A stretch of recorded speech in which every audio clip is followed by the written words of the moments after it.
Okay, let's see here. I think all my audio inputs are good this time. Oh, is this actually working now? Testing, testing, testing.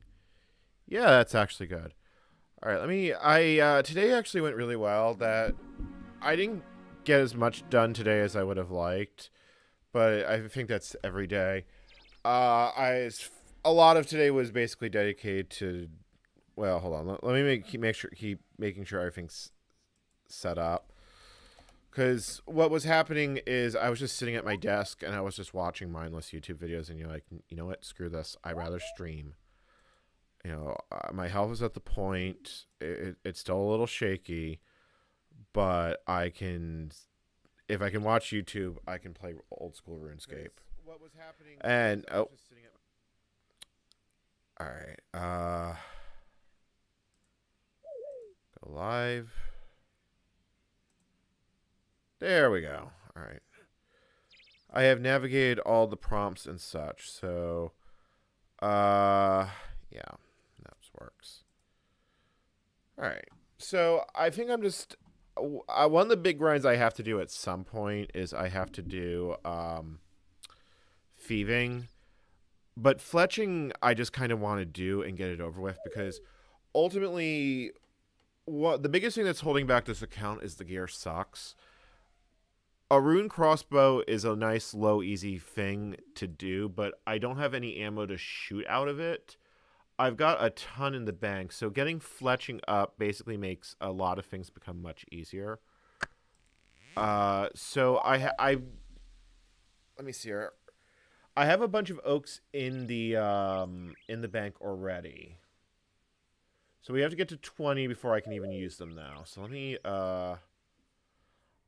oh, hold on. I have to unlock bank. And I'm outside Sears Village, just in case anyone's wondering.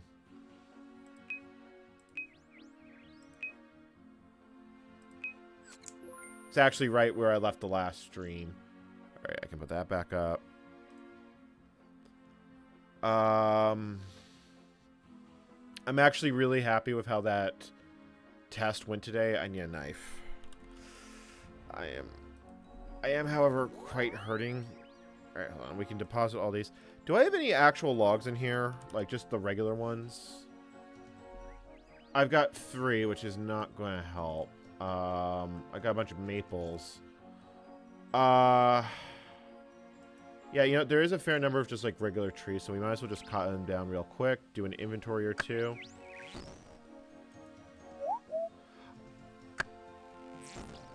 Alright.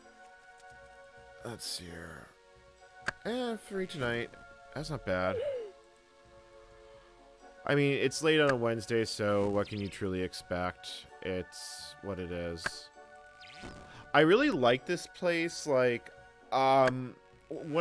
before I got membership, which was about a month ago, like, I literally had put 200, you know, like, probably 10 days played, so 200, 250 hours in free-to-play.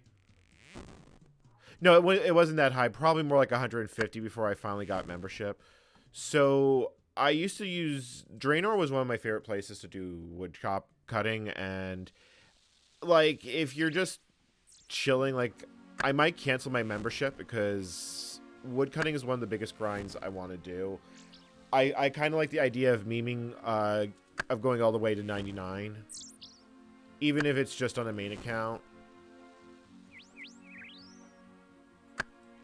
Because my take of it is that the thing with RuneScape is it's not so much the grind itself; it's keeping yourself motivated for it, and throwing up the stream I think helps. I don't know, maybe not.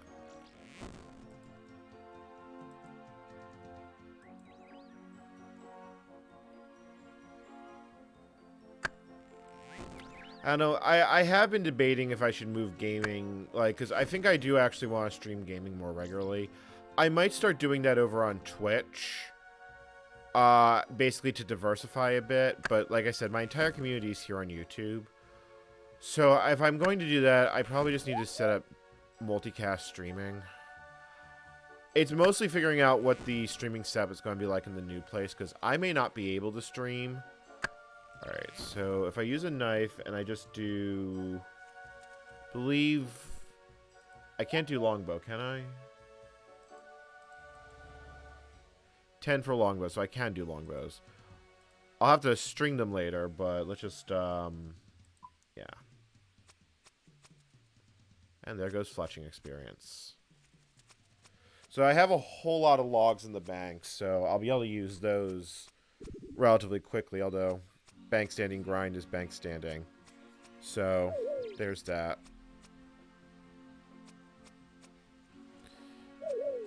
Hey, Coley. Like I said, it is what it is. Like I said, the Pi radio test basically worked exactly as I wanted. I don't have the radio in the car yet, so that was all TCP/IP based. And there's our first level of this grind. Yeah, I'm actually just gonna put the fletching. I don't know how much fletching experience I can realistically get per hour. Because I'm just going... It's technically faster to buy the logs, but I still want...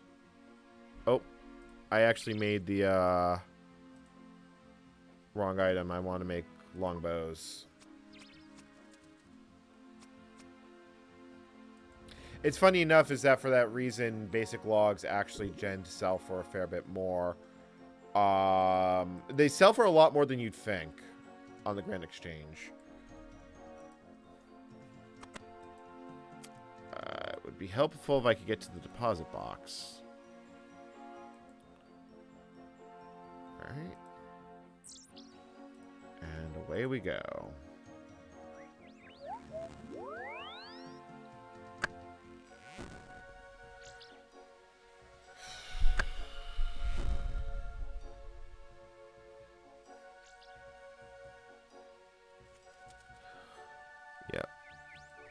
Well, I think what I'm going to do next with the Pi is I'm going to try and get a radio link going to it in the car. I have it running off the cigarette lighter, which was not... I was hoping I was not going to have to do that. If I could run it off a battery pack, I could do data collection while the car wasn't running. Which isn't, like... It's, like, not end of the world bad, but it's annoying.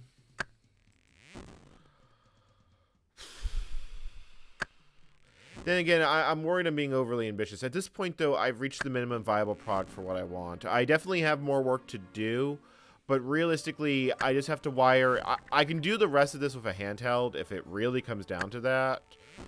So the only thing I really need to care about is how I'm going to visualize it on stream, and more to the point, how I'm actually going to get it on stream. I have some help from my Discord team, who has a machine with a KVM, but I haven't been able to get it to work reliably. So we'll see if that works. If that works, I can just install Xaster there. And then have it track the Prius as I drive. I was hoping Google Earth was going to work, but it appears not, unfortunately. Yeah.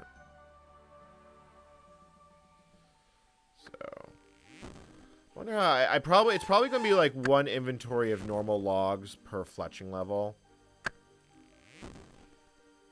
Because if I wasn't after the woodcutting experience, I would probably just buy the logs, but the logs actually tend to be expensive, and I can also get quite a bit of money from this because I can high out these once they're strung. At least I can high out them. I know you can sell them to stores, and maybe that's what I'll have to do. You can sell them to the stores in Remington, because one of the ways you can make money as a free-to-play account is... I just noticed that there's flax there. Like, I actually wonder how long it would take for me just to collect the flax myself. Because there's the spinning wheel in... I think the goal for this account is I want to do Zaya. Not Zaya, Zora, which is, like I said, a good early game boss. I know Iron Man like that boss, but it seems like a good place to start. Then again, maybe going with Fletching is a... I mean, it seems a good way to get them get your first account off the ground is to basically play it like an Iron, but remember that you can trade with other players. Then again, you know, the idea of like a hyper-restricted account is relatively new. I mean, Kingdom of Loathing had hardcore Ascension, but you could only do it after you completed your first character.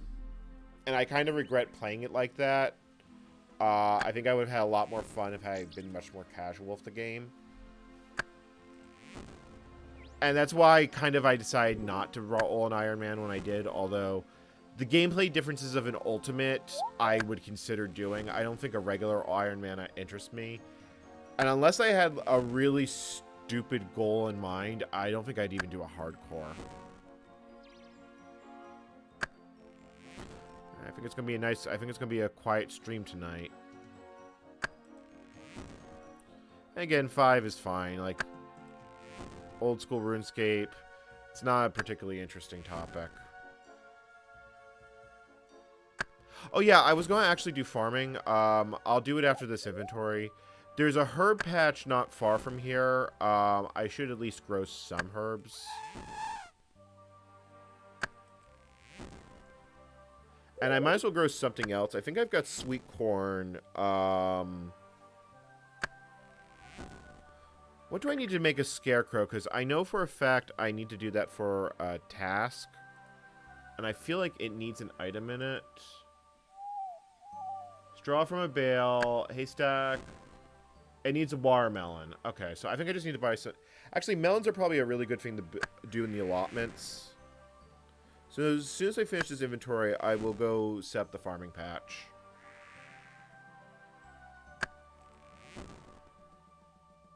And my run is completely empty.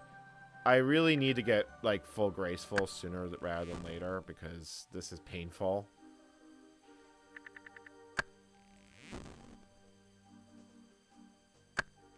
Four more logs. I wonder how many... I'm hoping we can probably get Fletching to the 30s. Maybe quite a bit more, because once I go for the logs in the bank, that should be quite a few levels. I just have to get the level to start doing oak bows. And then cut willows, really.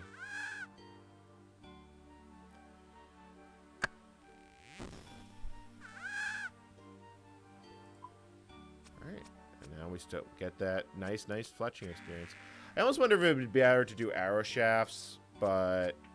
eh. Because I think arrow shafts, I'd really have to complete it to make it, like, worthwhile to do it.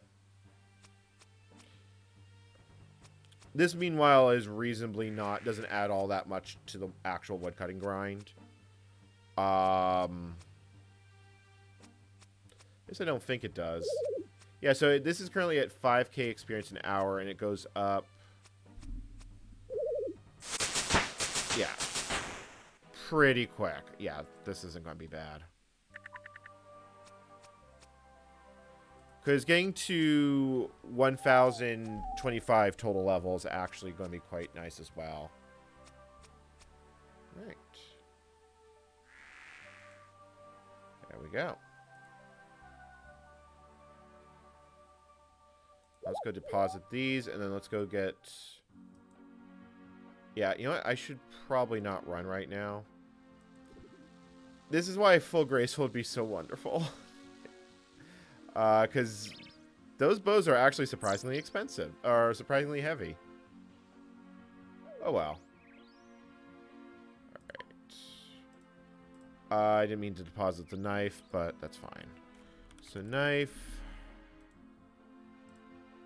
Do I have watermelon seeds?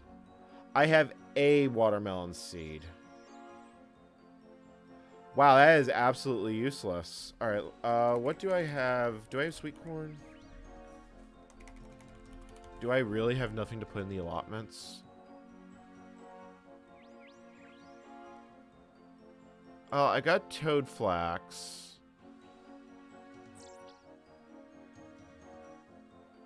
I think, I've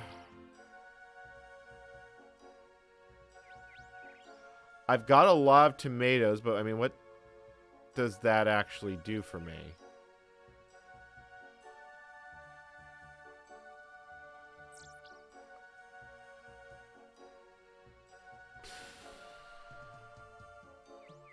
I don't really want to go get... Yeah, we're just going to do tomatoes. That's fine. And do I want to plant something in the... Alright.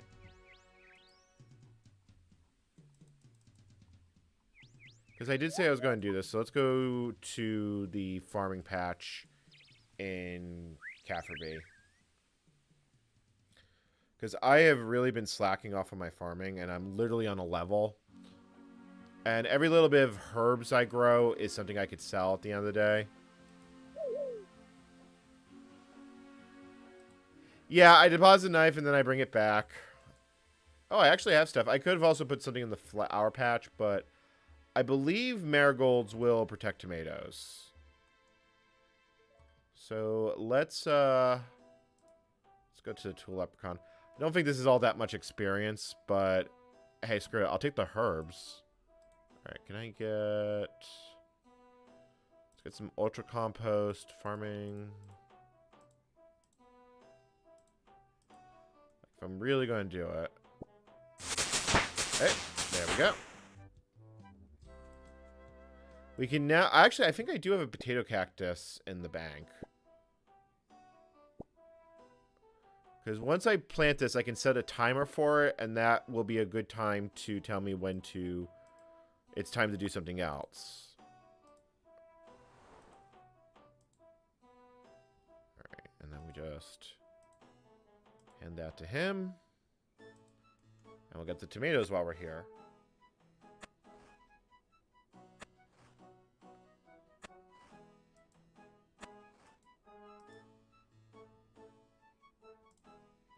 Yeah, tomatoes are like worth absolutely nothing as far as experience goes, but I feel like if you should do the whole thing. I do think watermelons are worth quite a bit more because it is based off the crop, but like I said, these are the seeds I have with me. So if I go to time trackers, apparently the ones I have in Falador are dead. Okay, so that will be done.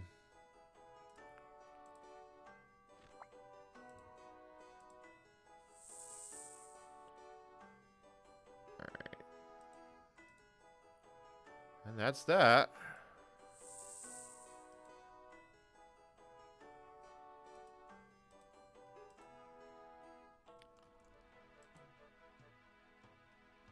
See, I can't even compost them because what'll happen is you'll just get a whole bunch of raw tomatoes. So you know what? After we do, so we've got about, it takes 80 minutes for those herbs to grow. So while we keep working on our other grinds, because this is something I've been thinking about for a while, if,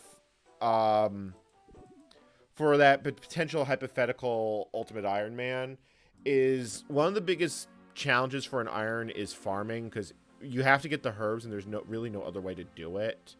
You can get them as drops, but it's painfully slow. I took the tools with me from the tool leprechaun. Shoot. Alright, I will... Chat, you'll probably have to remind me of it, but I'll come back to that afterwards. So, alright, let's keep going on this grind.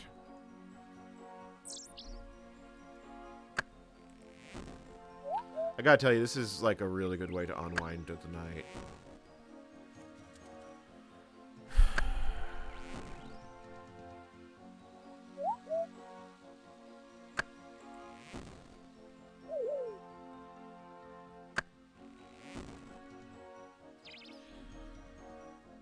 I mean, I believe this is actually going to be one of my first bank standing grinds I've ever done in RuneScape, because most of the time I've gathered the resources myself. And technically I did, but this is a few nights worth, quite a few hours worth of oak chopping. I think I have over 1,000 in the bank. So that's about, I think it's about 2 hours because I don't have the tree cutter thing coming up. But the Jagex launcher on macOS is incredibly fragile.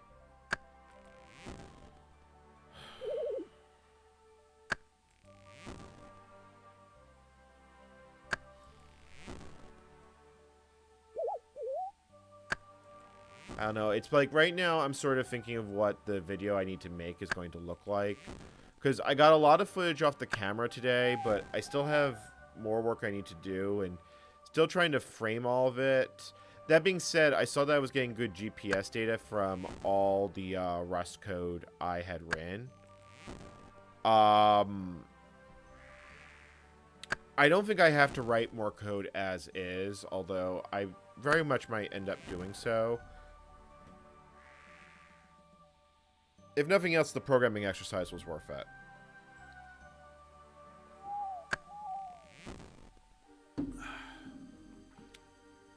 And if not, I have plan B. I can use APRS FI as basically a database of what to do, what not to do. And hopefully this will help me break the slump that I feel like this channel's been in for a while. They say as playing RuneScape on main.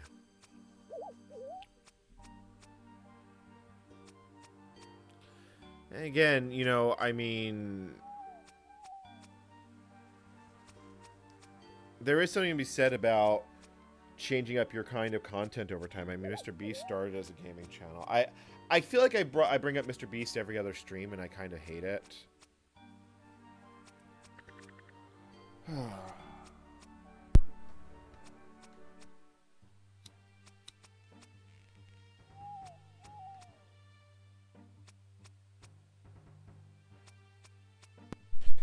I think tomorrow is largely going to involve going through all the footage I took, because I did actually sit with the camera in the car.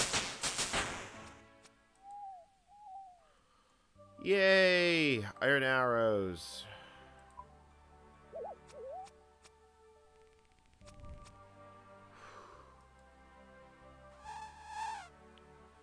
I almost wonder, you know what, I think I just want to drop these, to be perfectly honest. I don't think it's worth the effort. How much are these worth, actually?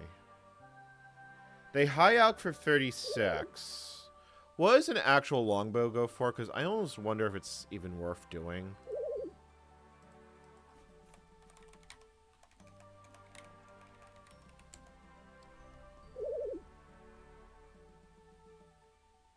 Yeah, you know, it's not even worth the alk. I know I can sell it to that one person, but I mean, realistically, it isn't until you get to use that it's actually worth the alk. So yeah, you know what? I'm just going to drop these.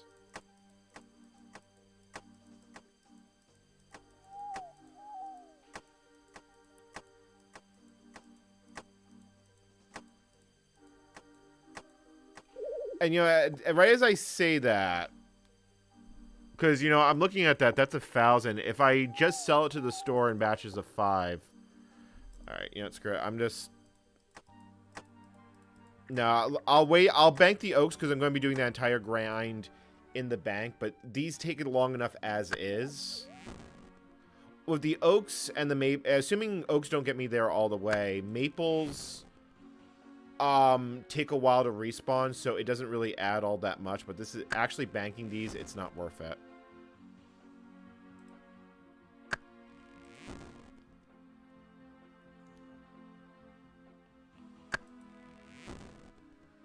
Plus side, the woodcutting levels are nice. I don't know why. Woodcutting, I think, is... The outdoor naturey skills have been my favorite to train. I really have to do fishing. It's one of my lowest skills, but fletching has... Not having good anything has been such a roadblock for this account, and I don't actually want to be... Hold on, that's oaks I'm doing. Drop the oaks, please.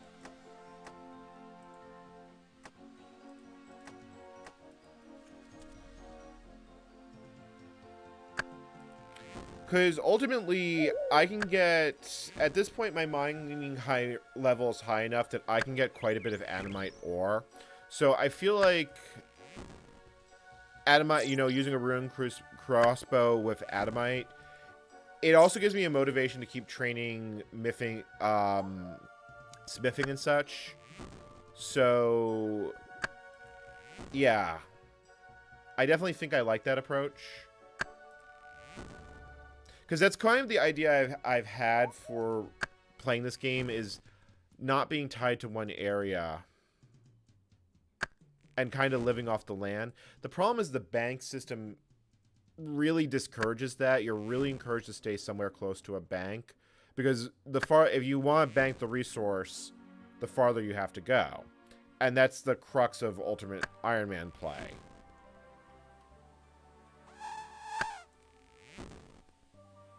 I think I've spent far too much time thinking about this.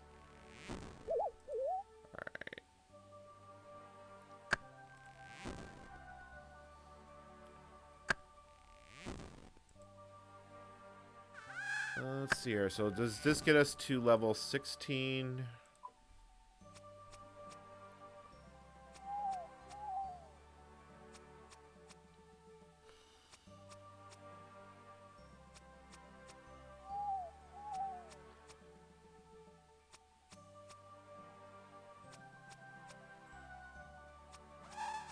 I mean, I do get a couple of free low alks. There is the Bandit General Store, although that can be kind of annoying. Now, Remington's probably the best thing to do for that.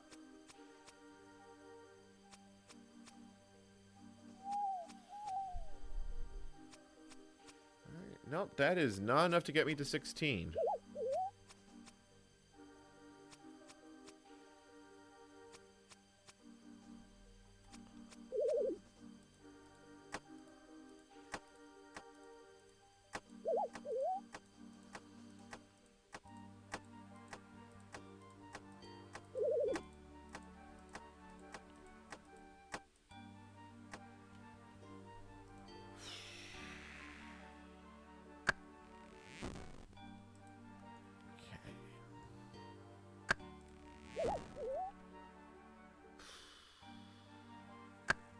I mean, it's definitely not a terrible skill to level up. And because I can just buy the logs, it realistically means I can just train it faster. As sort of a self-fulfilling feedback cycle. Because ultimately, you can get the logs, you can process the logs, and you can sell the logs. Or sell the bows, or whatever equivalent you end up making.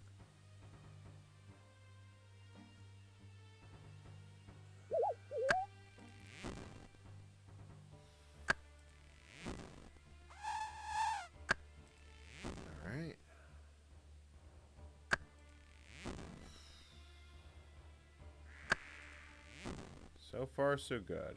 Oh, nope. I don't want chop the oaks. Don't chop the oaks. It's always annoying when you need the low-level trees, but I think this is the last time I'm actually going to need them. Because this was the only skill remaining, which... Well, maybe Hunter, because Hunter's the only other skill that I have... The only skill left I still have at 1.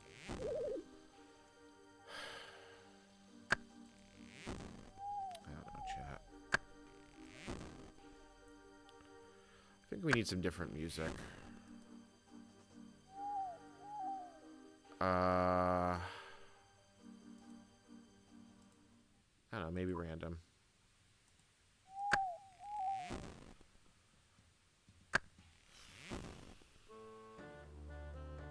Maybe not. I mean, what it had really come down to is... I was sitting, like I said, I was sitting here at my desk earlier. I mean...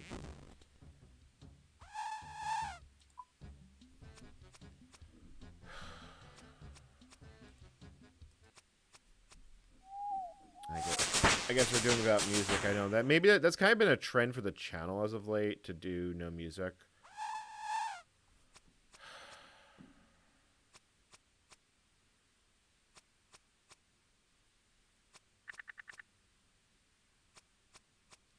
This is definitely not a fast way to train the skill. I wonder if actually putting the bowstring on it is that much faster. Because, you know, at this point, my run energy has, in fact, recharged. So this is not... And you can actually... You know what? I just realized you can... Or is it only... You can run and fletch at the same time. Okay. Sort of. Like, if I click the deposit box and then I do this... Yeah, my character will actually continue to do so. Okay, that actually changes the game a little bit.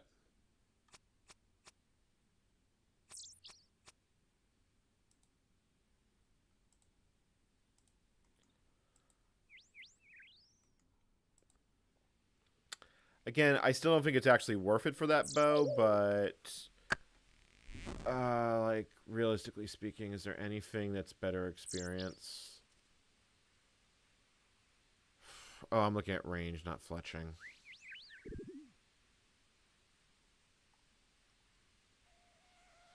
Yeah, I think realistically I'm just best chopping as much as I can. And then whatever number of bows I end up with... Like, if I end up with going through all the bows in my bank, which is realistic, and then I string them... Selling them is going to suck. Like, I already know that's going to suck. Because I'd have to world hop to do it, but I guess I could just basically accumulate them for a while and then... that's fine.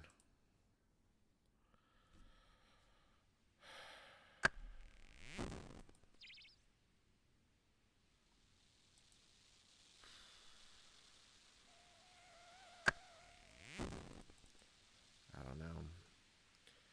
Maybe it's just... Oh.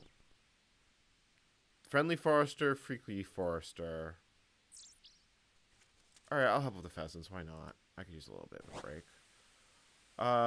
One with 3 tails. Oh, right there.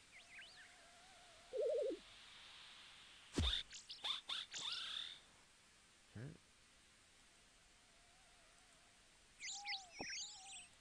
You can definitely tell that this is some very old code. Alright, now we leave. Hey, I got a lamp. What should we put the lamp on? Actually, you know what? I think the lamp going on woodcutting. Because,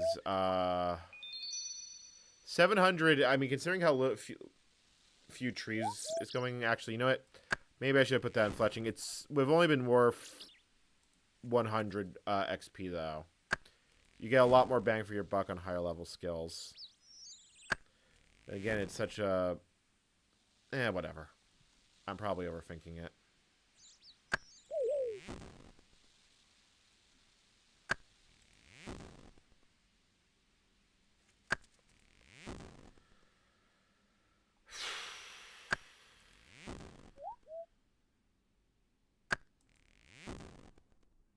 I don't know.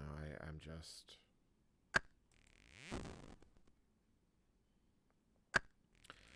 Maybe I've just been thinking a little bit too long on the banality of life. Or dealing with my own personal fears as this move gets closer and closer. I mean, it's already here. I've already got my apartment down. I'm literally single-digit days left here in New Jersey. And in some ways, this has both been better and worse than all the previous moves I've gone through. Yeah, okay, cool. I can literally... If I just... Yeah, I can click on the safe deposit box, and then I can do that. Oh, that's nice and easy. Like, that is absolutely lovely as far as how these grinds going.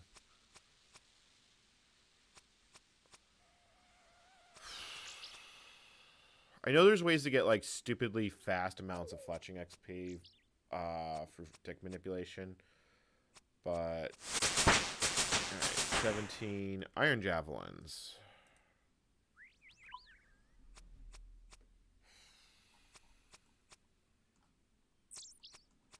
Yeah, there we go. That's a decent camera angle.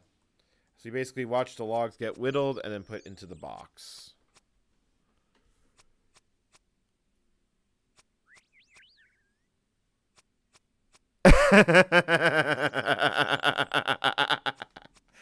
Thank you, Anonymous Freak. I actually really needed that.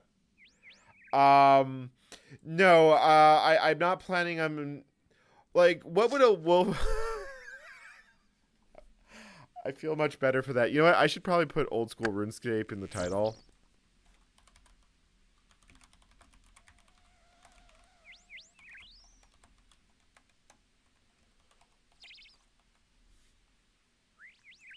That actually, I'm sorry. I really appreciate that. I have been going a little bit down into the dumps as of late. That guy had an which I couldn't tell what that cape was. Well, the odds are they'll come back around because we're literally watching people run the agility course around us. That's what these people are. You know what? I can actually turn my run energy on because I don't need it. Or I can use it. It'll recharge in time. Well, what would you grow in a Prius? I mean, I don't think you should be growing anything that becomes vegetable oil because it's a Prius, not a diesel. Like, what would you grow in a Prius? Like, I'm actually thinking about this because, let's be clear. I'm a millennial. Owning a car is the most realistic goal I can hope as far as actual land ownership. Like, let's be honest. My entire generation and Gen Z even more so than me, and if I feel and even Gen X, we didn't have the opportunities that the older generations did. You know, some people turn to hate and more out of it, and some decide to make lemons out of that lemonade. And this is how we're having a conversation on what I could realistically grow in a planter box in a Prius, and how angry would be the state of California if I brought that monstrosity to the border, because there is agricultural inspection in Cali on the state lines. Like, that sounds like the thing that could upset state governments, and I kind of appreciate it, but that would also mean that I can't go to Washington for cheap groceries.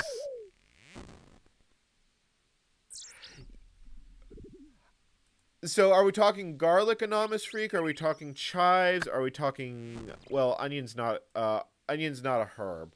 I mean, are we talking in old school RuneScape terms? In which case, it starts at, well, I mean, I don't think my real life farming and herb lore levels are as high as they are in this game.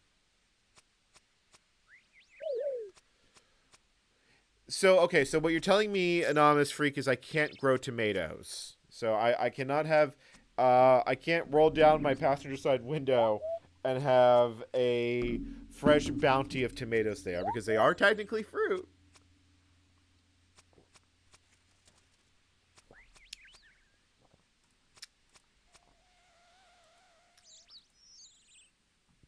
Right, you know what, it would help. It helps if I don't click before doing this. Like, you have to do this in the right order. Chives, rosemary, thyme. Now, we can only make a car that would run on time. Your plans of smuggling strawberries into California have been thwarted before they've ever started. Oh, look, another fletching level is almost here. Joy. 5 experience. Yeah, I feel a little shortchanged on this one. Well, if you want to grow apples on a Prius, I think you first need a Steve Jobs. I don't know why, but I feel like that's the first step on getting a proper harvest of Macintoshes. I mean, I don't know. Your handle says you're sad, Mac.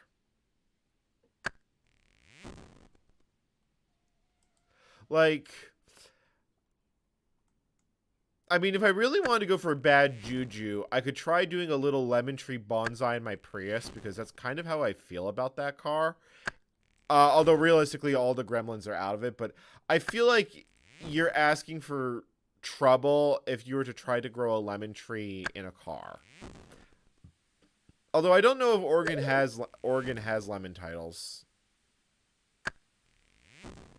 Like, and then going past that, where do we feel on lime? I mean, if growing a lemon in a Prius is bad juju, is growing lime the good karma? Chat, what was that pathing? Did I just go completely around the tree to cut the tree from the other side? You know, you open this game up and you really smell the 2007. Like, you just smell the 2007.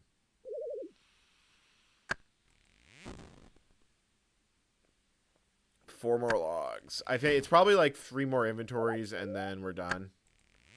Or we're done with this part. Then we do the how many. And speaking of how many, our drawing is done. So we still got.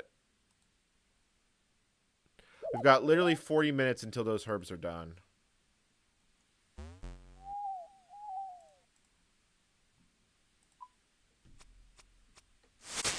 Yep, there we go. 18. Brittle arrows. I have no idea what those are. Yep. So if you're going to grow a lemon tree in a lemon Prius, what state do you want to grow it in? Do you want to put it in Park or in Oregon? Oh god, that was a bad pun. Like, that was a legitimately bad pun, and I feel bad for it. Oh, also, speaking of Park in Oregon, why am I doing this here? I can multitask. I've been learning how to play RuneScape. I can now actually play the game. Prayer is going to be like one of the next major things I'm going to have to deal with. I think Slayer is going to help a lot with that one, but I'm assuming I have to get a task like Dragons for that one to really pay off. And that may be a while at current combat level. I mean, realistically, I could try taking on Barrows. I just kind of keep kicking the can down the line on this one. But I should have the skills needed to take on Barrows and try and get some items there.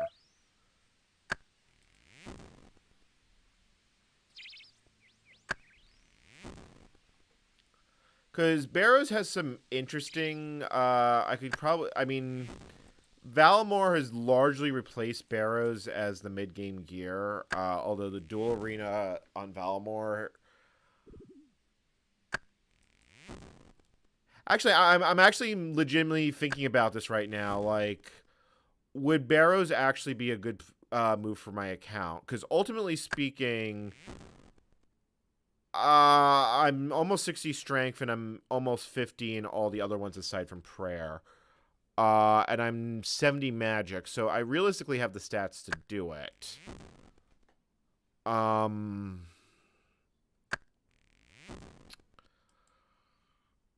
could use better food than what I have, and I think I have to do the Colomancer recipe for disaster, or even just getting it started and getting the bank chest open, or at least as much as I can, would probably be a good thing. It's just working up the energy to actually do questing is a bear. Because I'm not even a fourth of the way through the quest in this game. I'm like a fifth, 90, 120. Yeah, a little under a fifth of the way through all the quests in this game. Now, some of the quests are pretty cheap, and I have to do Family Crest at some point. It's just, I have to go to the desert for that one. Oh, you know what? I just realized there was another way. I just realized I had a better way of doing fletching than this.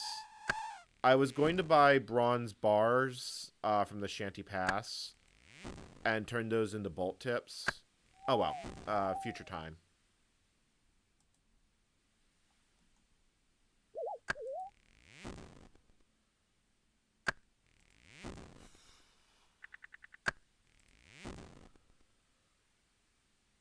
Are we done yet?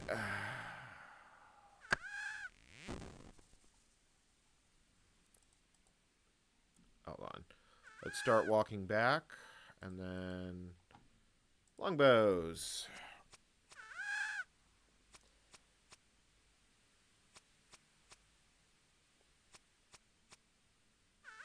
See, this is kind of why I'm debating putting all the mithril. I have, like I said, I have a ton of stuff in the bank, a ton of ores, and this seems like a really easy way to basically get fletching up for almost free, and also getting a ton of ammo I can use with a crossbow.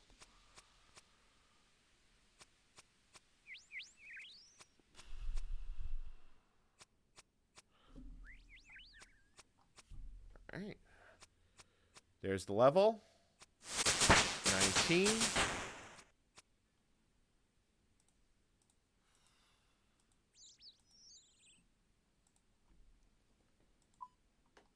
Because we're about to take this to proper proper bank standing grind, because I have all the because of all the logs I have in the bank.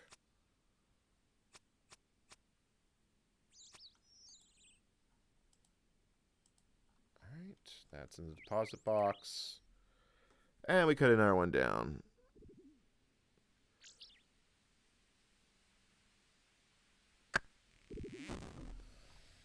So Oregon does have true lemons. I mean, I've had some miserable experiences with ODOT. ODOT amazes me that they have a functioning state while having some of the most obnoxious road signs known to mankind. I feel like, for those who don't know, street signs in the United States are standardized by the Municipal Uniform Traffic Code. I'm actually wondering how close I actually got to the acronym. But Oregon doesn't use that for their speed signs. I think they finally caved and they now say speed limit. But for a very long time, including when I lived out there the first time, it was just the word speed and a number. And this was very unbrand, I felt, for Oregon, that it just had to be off in all the strange little ways. The one that really, it didn't bug me so much, but I knew a few other people it bugged, is the change in typography between the Oregon and Washington state lines.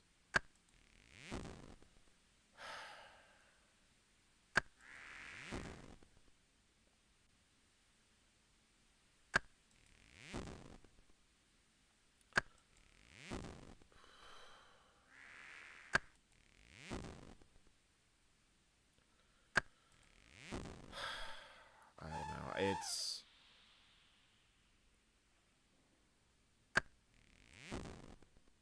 I just feel, like I said, I've had a lot of very mixed and difficult emotions having come back here, and now leaving New York and New Jersey.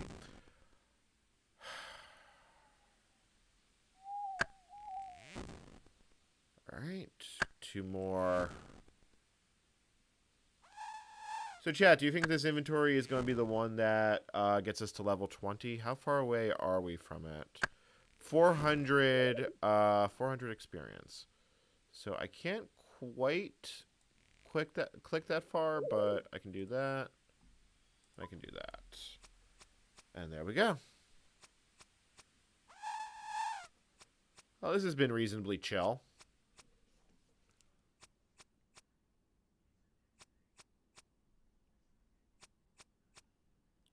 Because I do believe how cheap is flax? I assume flax is like nothing.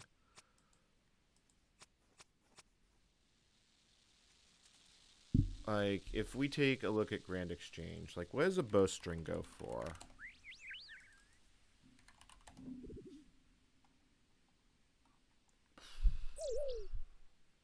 They go for 84 GP each. That's surprising. I believe it's flax you make them from, right?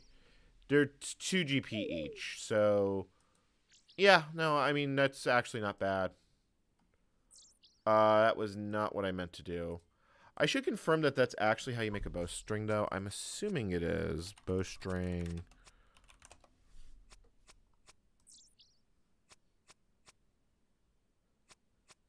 Crafting, 420. That's actually pretty good. It's worth about 20k crafting XP an hour. So I could get quite a few levels out of that, like, by just by going through and basically making a whole ton of bowstrings. Alright, so we deposit that. Go to the bank. So yeah, one more inventory looks like to finish it. And then we can start working on the oak grind. There is supposedly a spinning wheel. Oh yeah, there's a spinning wheel right there. And there's the flax field right there.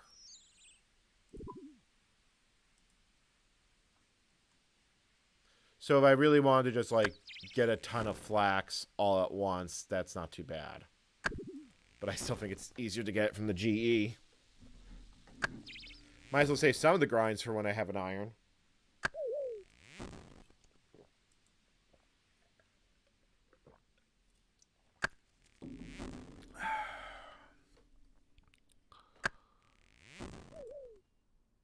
And that can be closed. How are we doing? How long until our farm, the first farming run is ready?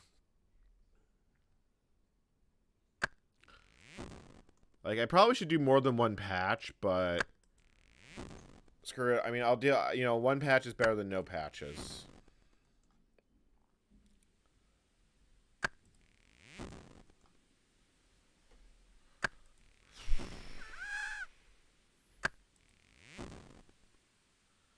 God, in some ways, I kind of regret not picking up this game a long time ago, and the other way is, I'm afraid of how many hours of my life it would have taken away. Like, then again, part of why one of the problems I always had with live streaming when at Mixer is I never felt like I stood out from the crowd. Now that I'm doing it entirely incidentally as part of my larger channel, I don't have that problem, but it's like...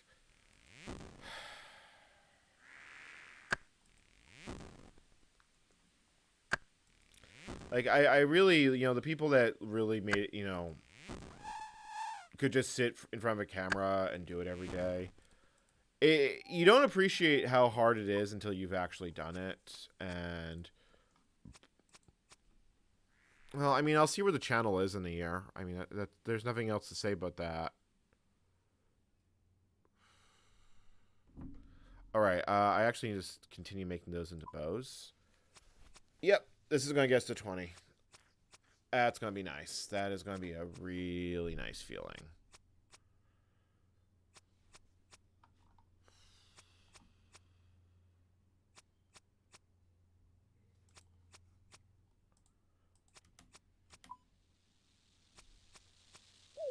Yep, 10, 10.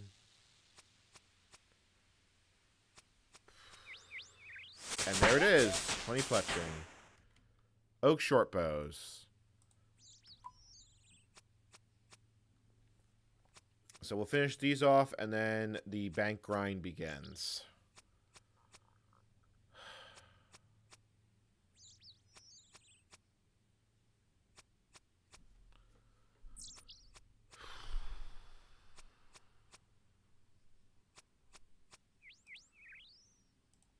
Alright, so deposit. So let me just grab the oaks. Actually, you know, let's grab them all as a note.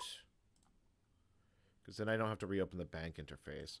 So if you use it on a bank teller like that, and then oak short bows. Hey, now they're worth 16 each. I mean, it's an improvement. I'm actually curious how far this these 1,000 logs will take me. Because this is why I saved them up in bulk. You know, like, there's just a few nights of me cutting logs.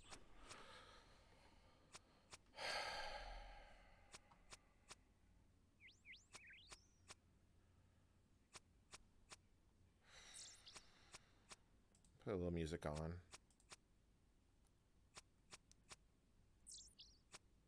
Oh yeah, it helps if I unmute it.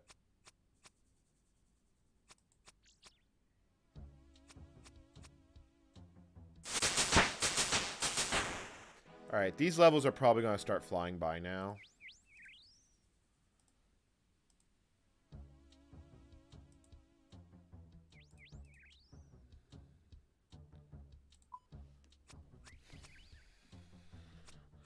Because my guess is...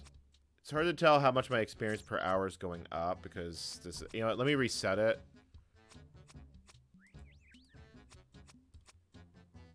Reset per hour. Yeah, that's actually quite a bit of experience per hour.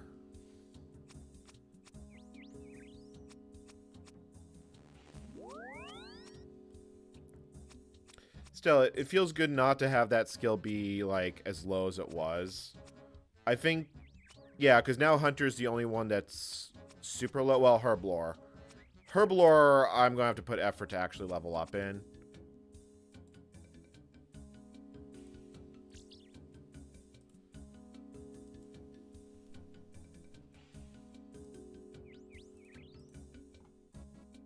Alright, and then... Oh, so we go. Like, this is just nice, easy, relaxing XP. Let me see here. Can I find a better camera angle? Yep, that works.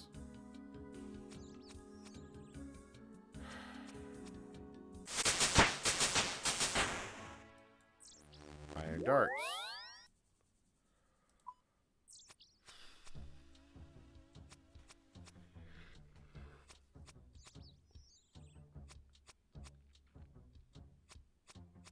Because I can sell basically 5 of these at a time per world hop, so...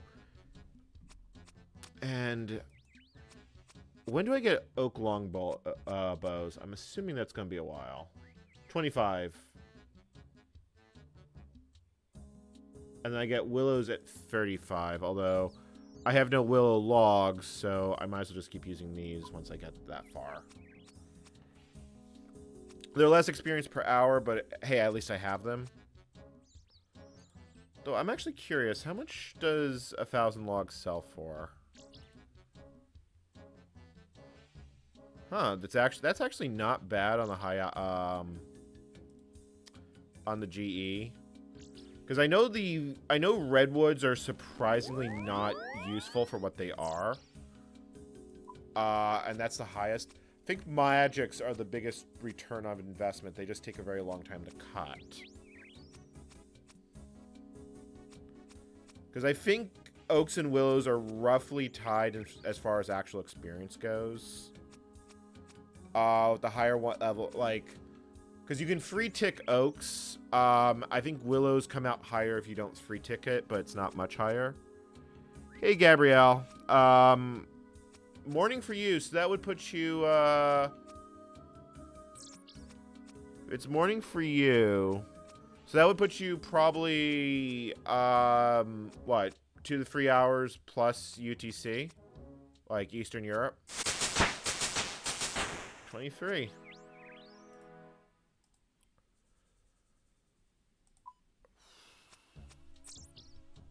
I don't know, I guess it's just random thoughts for this period of night. Like...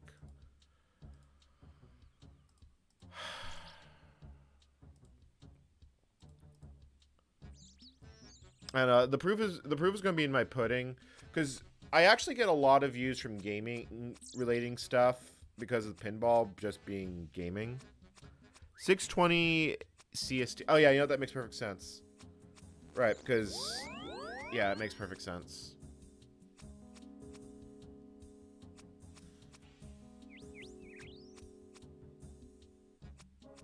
Yeah, 20K an hour. I mean, it's not horrible for what it is. And I also learned a bit more about where I can get good sets of gems. Stardust is actually the best way to get them, and I've been mining that AFK for a while, and 70 mining means I can get quite a bit of Stardust, just completely chill.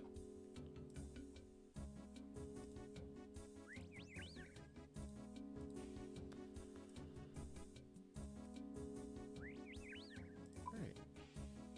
Oak short bows.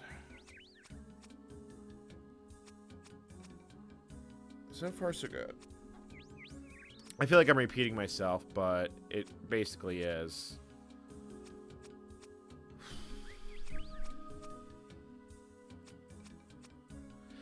I guess there's something very calming about, because, I mean, a lot of muds worked very similar. I mean, RuneScape basically started as a mud. I think it was called Devious Mud originally. And with going down... Hey, there's 24. You know, blue-right oak crossbows. I should make one of those. Just because... Blue-right's an interesting substance, and I believe there is a task to actually do so for the Falador Diary. Yeah, I believe I have to do that in Doric's Anvil. So that's a skilling requirement taken care of.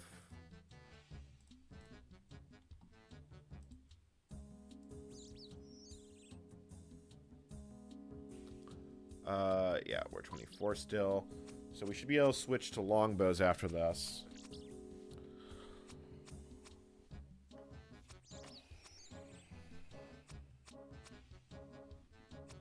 Alright.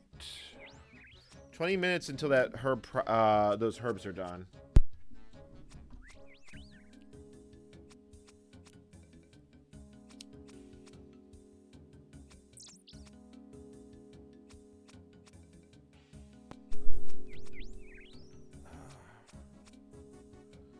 Like, today was actually a really good day. The vehicle tracking test going exactly as planned.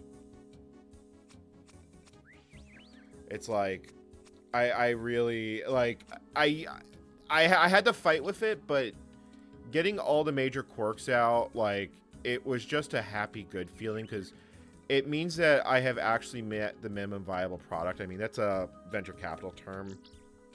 25. So I think this inventory is going to get me... It might not quite get me to 25, but... Oh, I still feel good doing this. Yeah, 16.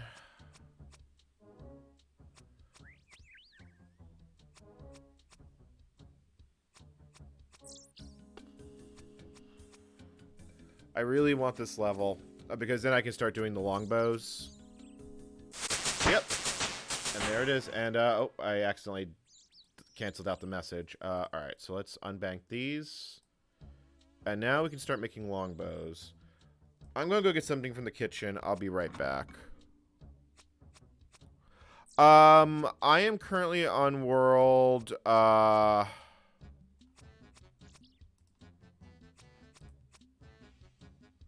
on 386. That's actually funny. That was not an intentional move on my part. I will be back in a moment.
Alright, I'm back. I am back.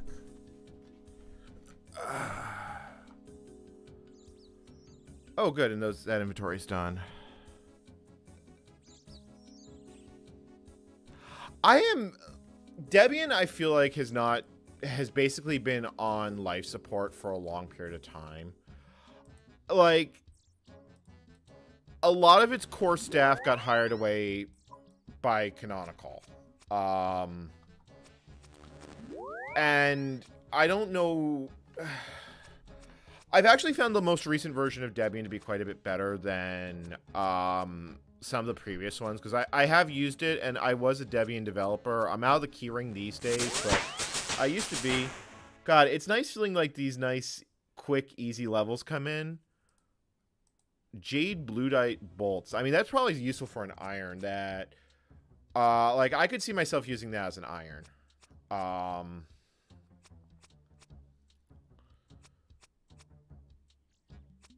I haven't played Guardians of the Rift yet. I know that's the... I have done very little of the minigames. I know that's the rune crafting one. I haven't even done Enter the Abyss yet, as far as the quest goes. All of my rune crafting was literally... was done the hard way and free to play.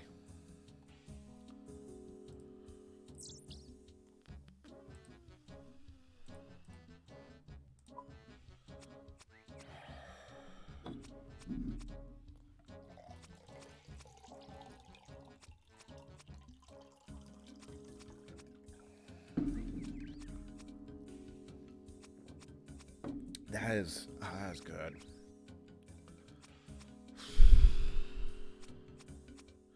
Like, I've definitely had some thoughts of where I want to go with my ham radio adventure. A lot of it is learning and basically taking things one step at a time, because I may have an opportunity for coming up in the near future that if it actually comes through, I want to take advantage of, but if not, this YouTube channel is going to basically be... you know, I wonder if... Hold on. I wonder if oak shields are better than longbows. I feel like they're not. Because ultimately, I can sell the longbows. You know what? Let me just see how much experience that comes out to be. Like, let's do one inventory of oak shields. Like, just what does that come out to be? 50 each. Okay, that's actually a lot more experience than I was expecting. Problem is I can't sell them for money. Honestly, I don't think I care. That's a lot, actually. Like, 50 per log.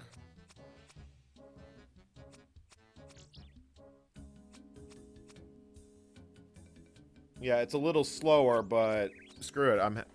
Oh, you know what? Hold on. It's 2 logs each for 50.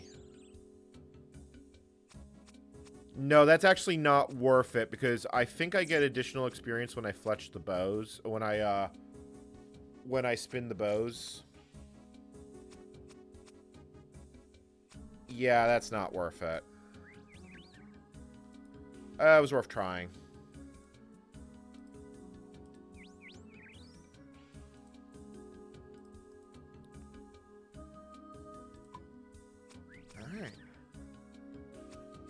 No, I'm not an Iron Man. I'm just a main account. I like I said, I wasn't sure I would want to play RuneScape, so I played free to play for probably a lot longer than I intended to.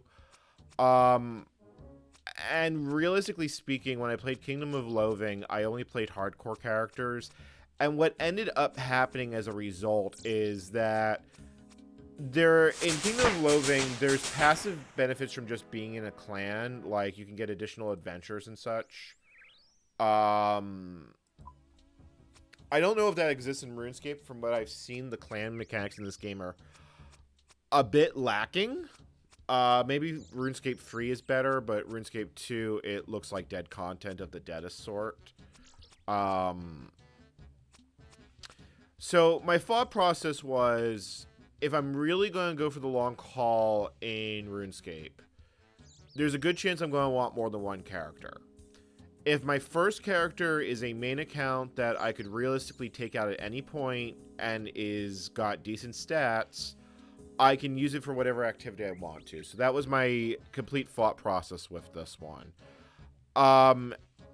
So the rough goal of this account is get to the point that it can relatively easily grind out bonds for whatever account I may want to play at a time. Like, I don't want to pay membership for multiple accounts. Mm-hmm.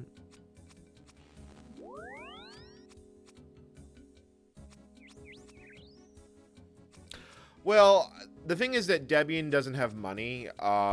Realistically, Debian, it was a passion project by Ian Murdoch to basically make a better off-landing Linux, and then became adopted by a lot of other people. Canonical was the first. Maybe first was not is the right word. There may have been early ones. Ubuntu was the first real Debian base, though, that had a lot of money for it being thrown at it. Conversely, Red Hat has always had money thrown at it from the very get-go.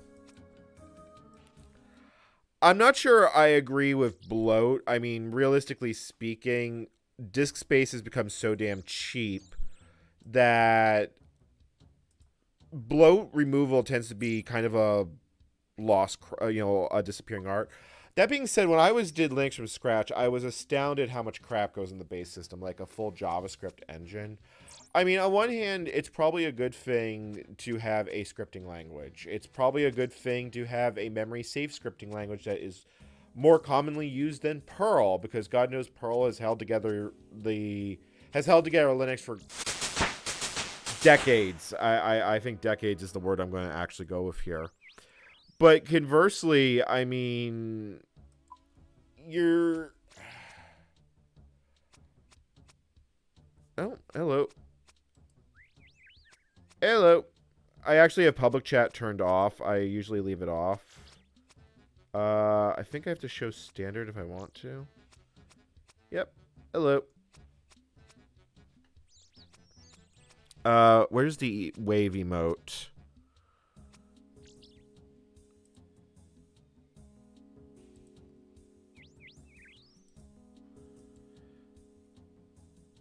I always love the emotes in this game.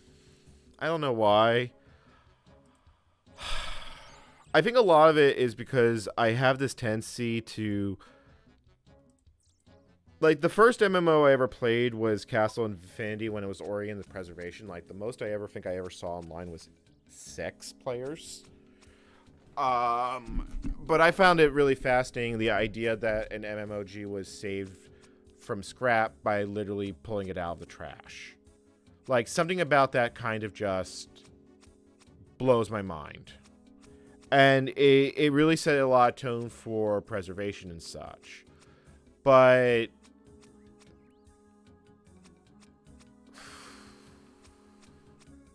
I can't help but wonder if it's a losing battle in the end, because ultimately speaking, how many I like the fact that you're bowing there. Like, how many worlds in people, existed as someone's idea, was written into a novel, and then just disappeared for human history? I mean, a fair number of works of the Roman era still survive, but then again, I'm talking about drastically different cultures. I mean, Rome was built around the idea of... It wasn't to the extent of Sparta, a warrior culture, but the idea was largely that personal honor and glory was a very large part of Rome.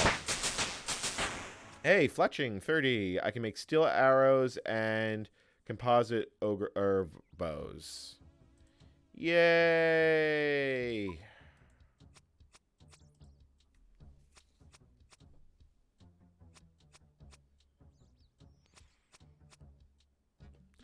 Well, I mean, the thing is that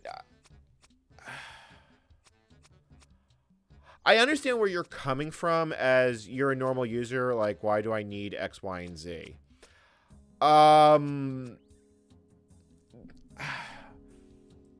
Like, I don't know who Debian even targets anymore. I mean, it's an open source project that basically tries to appeal to all, so it doesn't really excel at anything.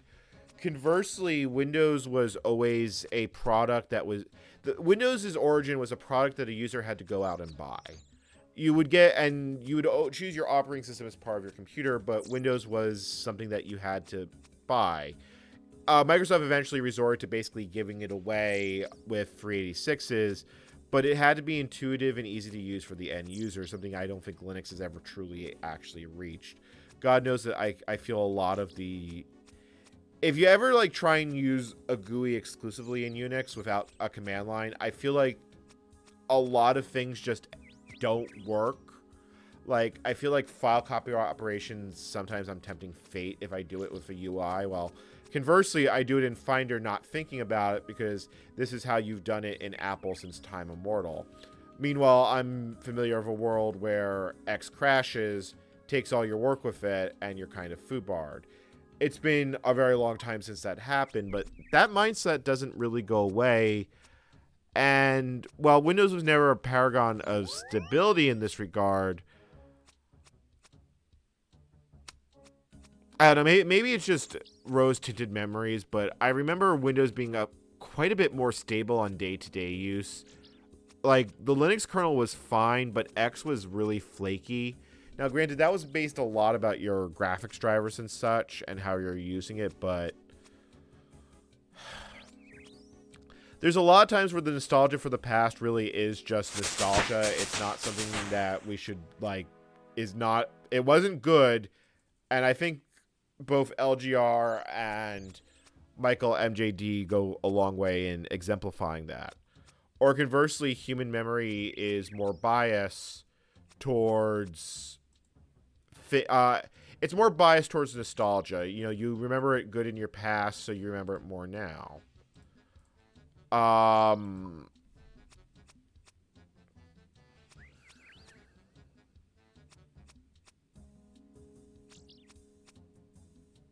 know. I mean, I guess part of it comes down to is when I do videos about ancient Unix or something, am I really making a difference as far as... I mean, I'm providing entertainment for someone, because at the end of the day, my videos are entertainment, nothing more.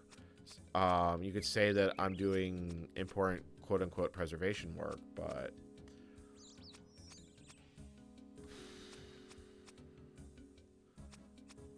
I'm honestly not convinced that the Internet Archive doesn't disappear into a poof of smoke. I mean, one of the big things that I have learned about traveling as much as I have is, like, the internet is a small subsection of of the world. There's a lot of people that don't spend any time on the internet except for what they have to for work. I think younger generations this is less true, but you still find it across all age groups. You know, people maybe reading a book on their phone or listening to music, but interacting with other people, you're dealing with a subset of a subset. I mean, the easiest way that I can put it is, how many bad takes have you seen in Reddit comments that are upvoted to something stupid? I think that's really what it comes down to. I mean, then you have to deal with the fact that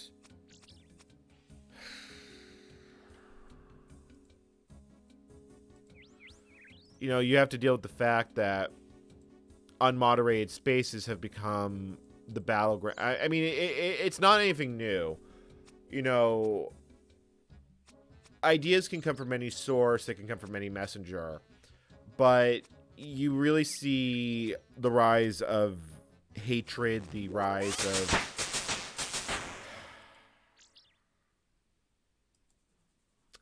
I don't know the term... I guess debunked is the right way to put it. You know, it's like... You see the return to the thinking of the 1930s and everything that implies, and it's like... Maybe it's just because the horrors of World War II have just faded too far from public memory. The Boomers was the first one not to have either of the Great Wars in recent cognition. And meanwhile, millennials have largely lived... Gen X had Vietnam, millennials have had Afghanistan. I personally witnessed the immediate aftermath of 9/11. I didn't see the impacts themselves, but I remember seeing that. I saw the smoke rising from the top of Manhattan from a building in the Bronx. I think that's all that has to be said there. And yet, you know, this city has been a major part of my life. And I know that its time has now come to an end. I mean, let's be honest, living in New Jersey was a major part of that, but leaving this area, I think it's a good thing for me, but I hate the, you know, I hate the circumstances that brought me here.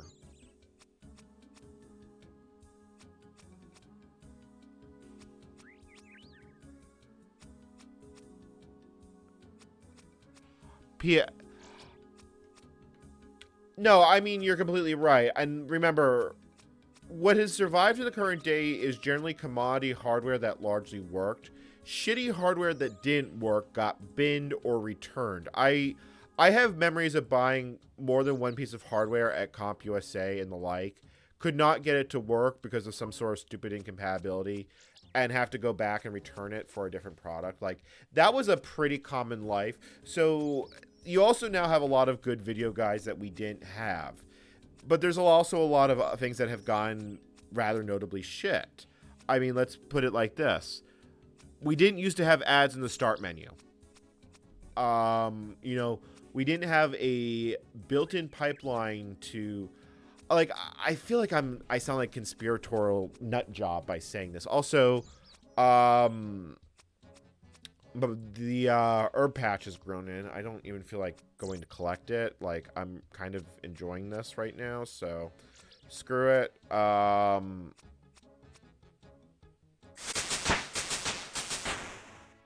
right, you know, fuck it. I will go be a good RuneScaper. I will go collect my herbs. All right, what do I have for seeds? Because I accidentally left the, I believe toad flax was the one that's actually, like, worth money. Because that's why I was growing it. Yeah, that's actually worth quite a bit. So, you know, that is actually kind of worth it.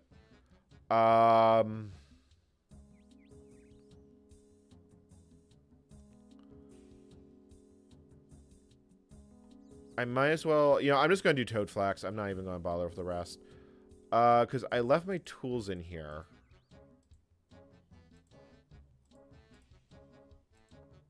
And those are not supposed to be in here. Alright.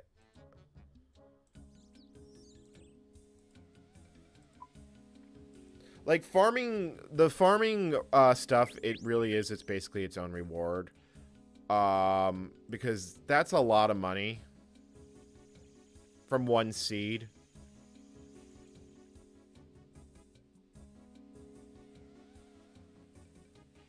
Yep, and everything grew in just fine. I'm not even going to bother with the tomatoes. If I had watermelon seeds, I'd do watermelon seeds and then I'd compost them. So I probably should go buy them.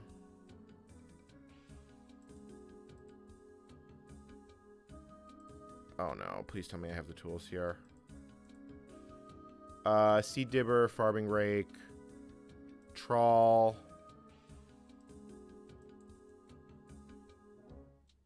Oh, it's at 4 out of 5. It's not done yet. How long is it until it's done? Okay, the game, you know, there's a bank here, so I can, we can continue the woodcutting grind here until that's actually done.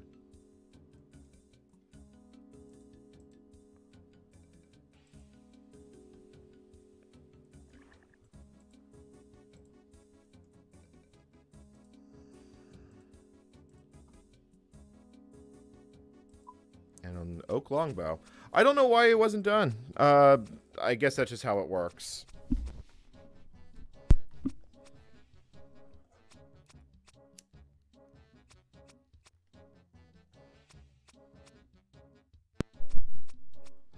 Like, I mean, that's one of the main things of buying a main account is I can literally spend a little time growing toad flax and just being on top of it, and I could literally get a few million.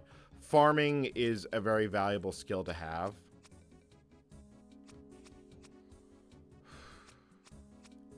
And 70 would let me use the disease-free patches at the farming guild. The biggest thing that's made farming miserable is I don't have access to fairy rings. So only the tree patches are reasonably close to teleports. the Mauritania patch is just in a annoyingly annoying position. And I have no good way of getting to it without fairing rings. The Falador patch I can reach reasonably easy from the Falador teleport, but I guess I really should make... You know what? I think one of the big things I need to do is I need to make a bunch of teleport jewelry. It's like one of the biggest things I can do to make my life better. And I've got all the stuff to do it. I just have to do it. And I think the do it is I need the family crest quest. And honestly, maybe I'll finish that out tonight because that sets me up to do the giant smithing grind that I want to do before all said and done.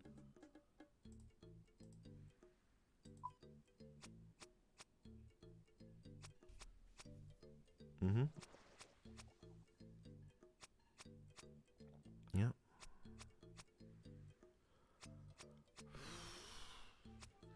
I mean, yeah, I mean, let's be honest. The problem is that society as we know it has become a black box. And, like, I'm going through a lot of work to use amateur radio to make my own version of Find My. And what the end result of this is I'm spending realistically more time and money to make a somewhat inferior product, but it's a product that doesn't depend on a corporation. And I think that has value in and of itself, but am I just being a goddamn contrarian? Like, because people have made the same claims I've made all throughout history, that, you know, the world is ending, capitalism is going to kill the planet, blah, blah, blah, blah, blah.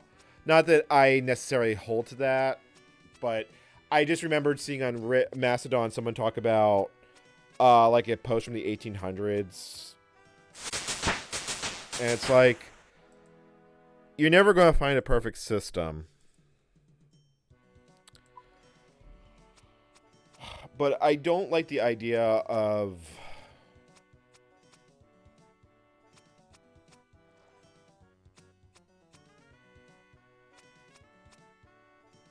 I think what bothers me is the idea that you have to spend, you know, you have to depend on ultra corporation for what has become basic day-to-day necessities. Because,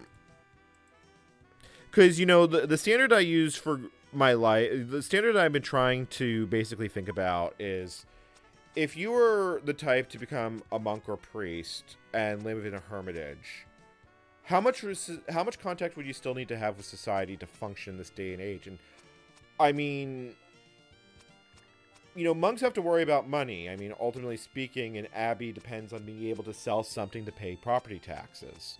This is historically why priesthoods and monks have generally been known as places that generate wine and other types of alcohol. God, I really, and, you know, it means that staring at a screen is an aspect of, it's what the human species has become, even if it's not strictly speaking a necessary thing to...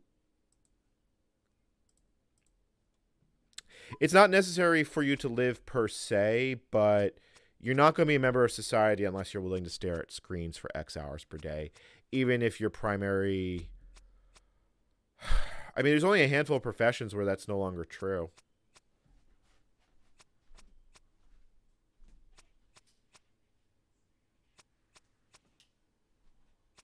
I mean, realistically, blue-collar work. Construction I can see being fully automated, but at least for the foreseeable future. Although, you know, now that I say it out loud, you know, I mean, how far away are we from an AI plumber? Like, literally have, you know, General Dynamics has been showing off robots that are capable of walking and fine motor manipulation. How long is it going to take until humans are, you know, how long until the pizza guy becomes a robot? I mean, in some places that's already become that. How long until the YouTube content creator becomes an AI generated algorithm? And ultimately speaking, what happens to the human at the end of it? Now, this isn't like anything new. This isn't profound thinking. This is the anyone who's ever been replaced by a machine has been dealing with this, but I'm starting to feel like the human race as a whole is about to be replaced by its own machines. I don't know if that's a good or bad thing. I hesitate. I don't want to think that this is a bad thing in and of itself, because ultimately speaking,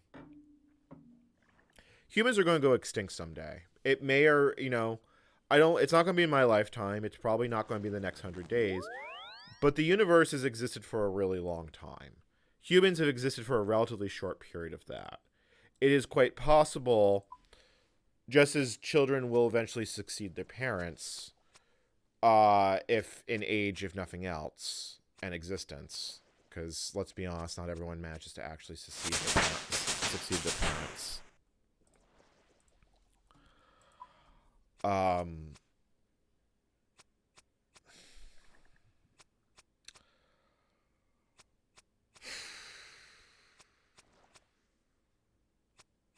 Sorry, that was just kind of a deep, depressing, brooding thought.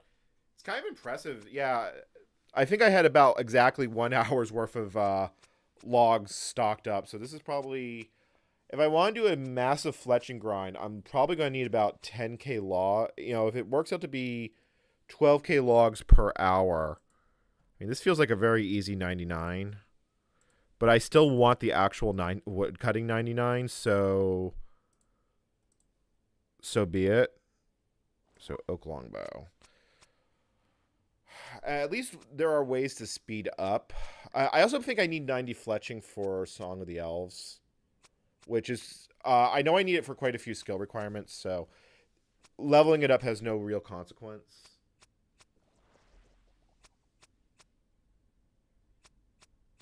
I have heard of Windows To Go.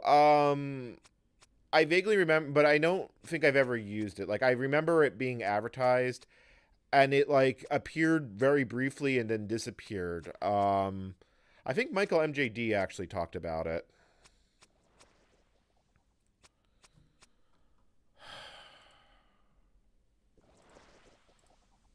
I mean, I gotta tell you, I find this extremely relaxing. Like, I was sitting, I wasn't driving, and when I post the clips at some point, I think it's going to be a members only video, or maybe not. I have to think about that one. Tomorrow, I make the next step of the move happen. I'm down to the last electronics that need to go find new homes. So a bunch of Commodore monitors are that have just come my way because I don't collect CRTs. They are in the process of going to new homes. So this is like a lot of the downsizing I've been doing. I've gotten rid of I haven't gotten rid of, the only things I've actually gotten rid of are systems that were fundamentally irreplaceable or irreparable. Like I have like a ton of dead hard drives or stuff that's been battery bombed. Those went to the e-ferry, the e-waste ferry. Most of the other stuff has just been slowly been getting rid of over the last year. So um yeah, I had a 1701, and that works completely fine. It came with my Commodore 128, and I have an 1804, which works fine in 40 columns mode, but it's a little iffy in 80 columns. I've used them at VCF, but I have no actual need for them. And the Prius is already going to be completely and totally loaded up. So, yeah, there's that.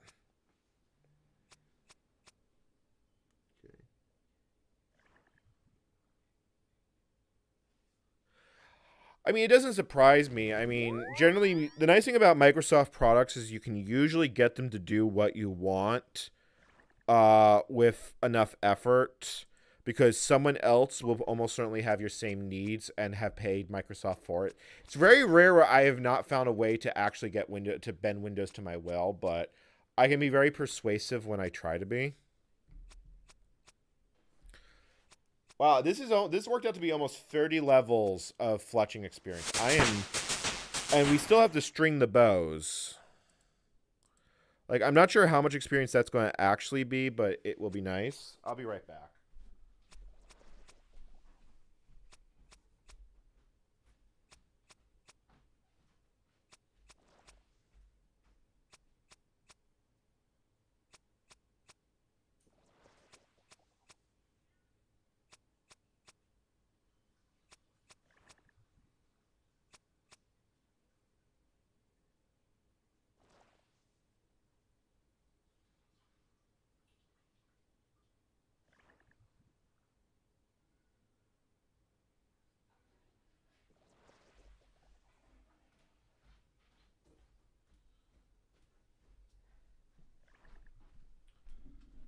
I'm back. Yeah, I think what I'm just going to do is I think I'm just going to buy the flax.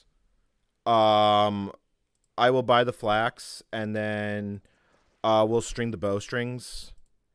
It's probably like because if nothing else, I still think the crafting experience is worth it. I'll at least get one, maybe two crafting levels out of that. Which, let's be honest, higher crafting means I can make dragon skin armor and the Towerly Dungeon, I feel like sitting there and farming dragon bones is probably one of the most productive uses of my time. More to the point, I think Slayer is basically going to be my... Once I have a good weapon, and I guess realistically Green D'hide is good enough. Once I have a better bow than a bone crossbow, although realistically I could probably do it all with a bone crossbow. But I don't want Slayer to take a million years, so...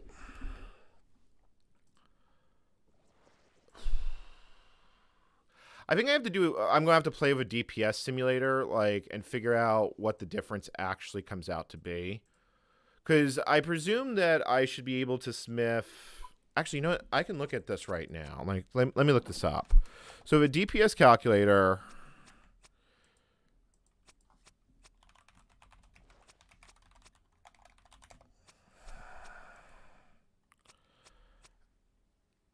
With a bone crossbow.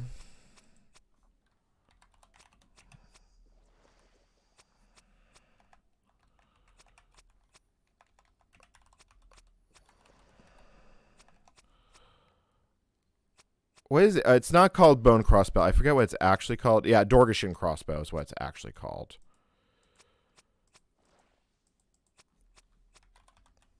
And then we put bone bolts in. So max hit with a Dorgishan crossbow. Because ultimately for Slayer, it comes down to how high your DPS comes down is more than anything else.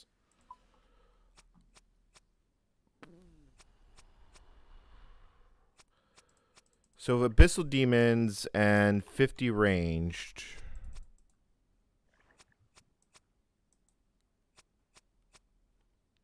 Meanwhile, if I switch to a rune crossbow, and I put mithril bolts in,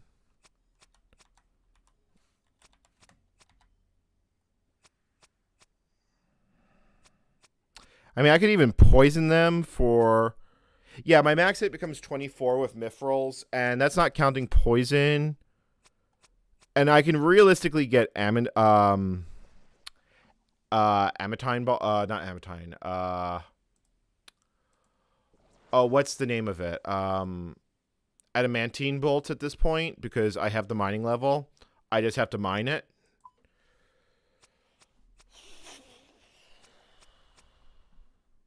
Yeah, so my DPS with mithril bolts is 2.5, and with the Dorgishan crossbow,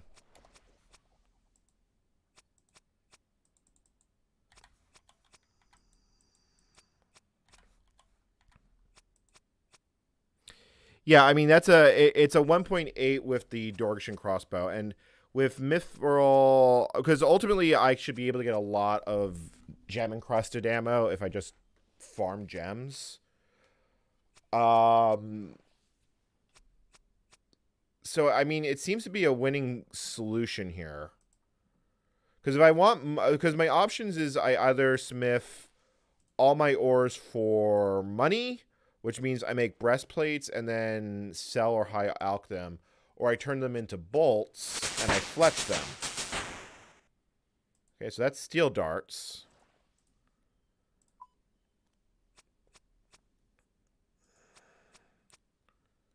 All right, so far so good.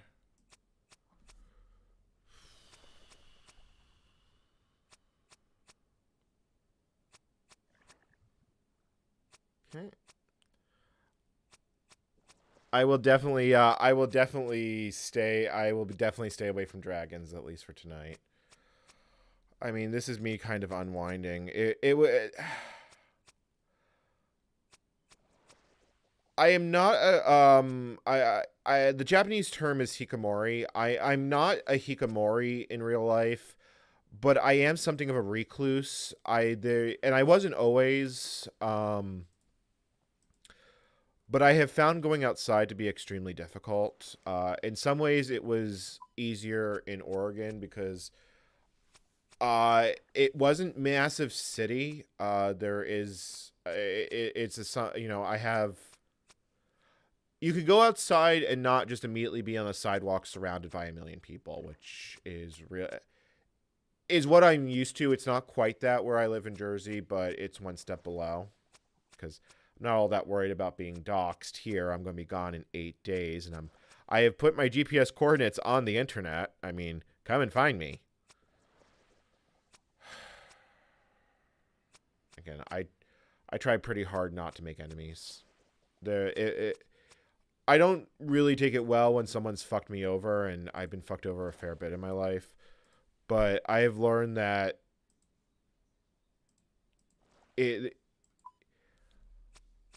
I will call out horseshit when I see it, but I don't like picking a fight. Like, who has the energy for that?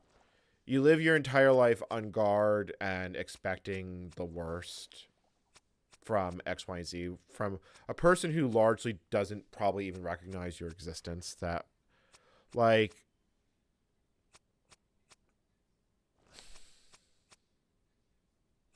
or, it's people that, it's living in complete fear of what might happen. Like, you might become you might be on the receiving end of some really horrific stuff if you stay inside and hide outside and conform to all society's rules. Maybe you'll be safe, or maybe you'll live a miserable existence that you were denied only out of fear.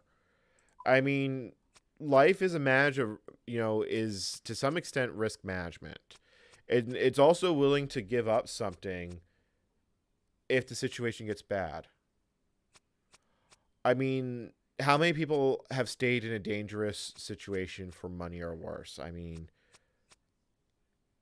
financial security kept me in a place that I should have left long ago, and I'm still coming to terms with that because it's still fairly recent. But I have no way of catching that impling. It's teasing me. And it's stuck right there. That kind of sucks. Oh, well. That was a remarkably chill, I feel so much better having gotten this level up. Because having the non-member skills just be that low sucks. At least now I have it up into the 40s. Or I will by the time this is done. So it largely... Construction would give me the biggest bang for my buck. But construction is going to suck. And I think realistically speaking, if I really, focus on making money, I probably could get 1 to 2 mil and I could just basically power through construction. Because what makes construction expensive is to make it efficient. You need, you always have to buy planks. You can cut them yourselves, but you still have to buy them. Which you still have to get chopped unless you have sawmill certificates, which is part of why I've kind of just been putting it off. And there's also some other things I want to go out and check out. Like there's, actually I think I'm going to do it before I end this stream is I want to get, so now we can get black brutal arrows. Don't think that actually helps for anything, but okay.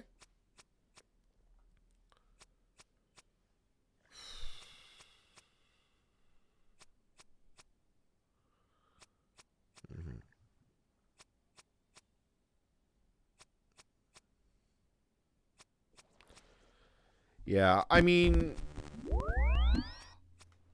in some ways, it might also represent the future of humanity. I mean, ultimately speaking, a humanity that's freed from menial demands, what could it become? I mean, science fiction authors have been writing about this for a long time. I mean, on the good end, you have Star Trek. On the bad end, you have Warhammer 40K. However, what is actually turned out to be is machine is cheaper than man. And I don't think you can just create, like, ultimately speaking, what is the difference between a man and a machine? And when is a machine going to reach a point that it's going to ask for civil rights? Because, I mean, how far away are we truly from that point? I mean, you can define a human as essentially an LLM on a supercomputer. I don't think the current generation of stuff coming out of OpenAI and such is anywhere near that point. But 50 years, I wonder. I mean, we're already getting to the point that you now have to wonder if someone on the internet is real or a ChatGPT bot. I mean,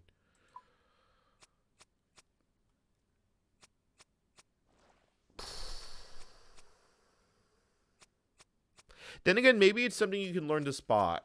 You know,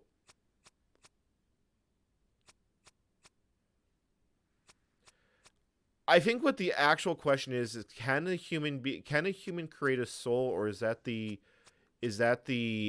purview of the universe, God, or the Dharma? Pick your choice there. Because if assuming things like souls can even exist, but I assume at some point sapience and then sentience grows out of something, and I think the idea of a soul is a good metaphor for that, even if it may not be something that truly exists.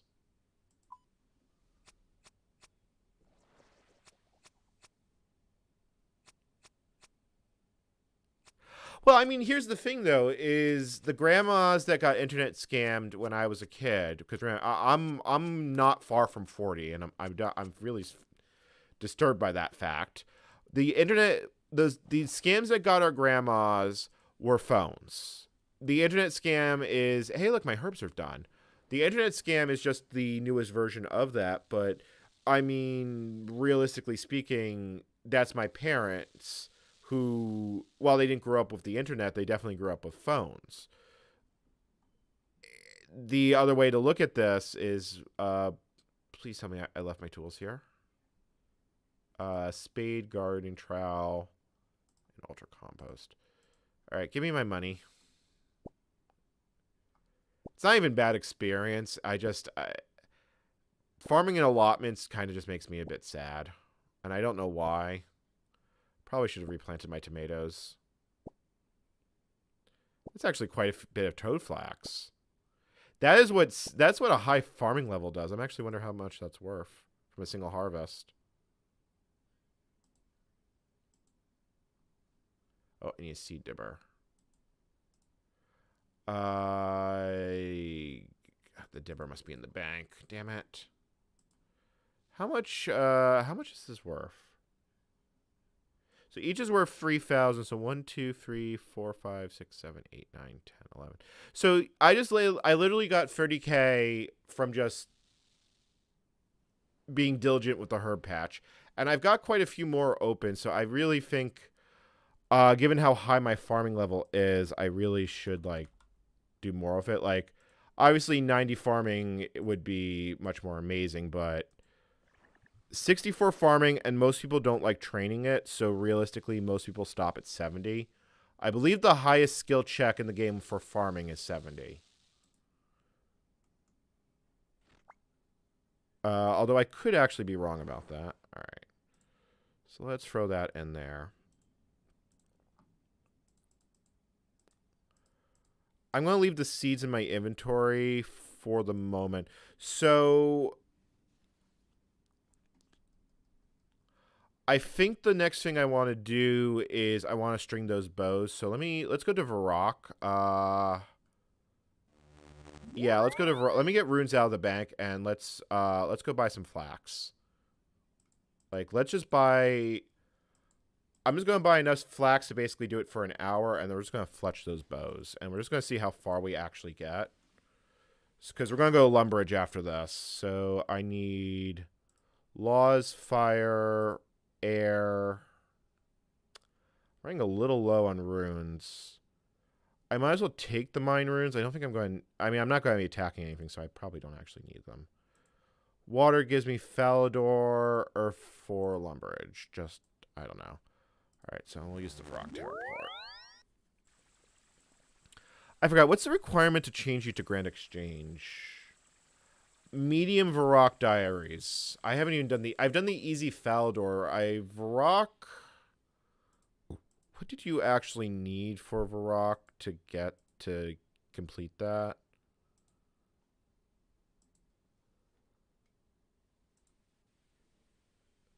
Mine some iron south. Enter the second level of security of stronghold. Okay, so I've basically done all these as a free-to-play player, so this will take like 3 seconds to do.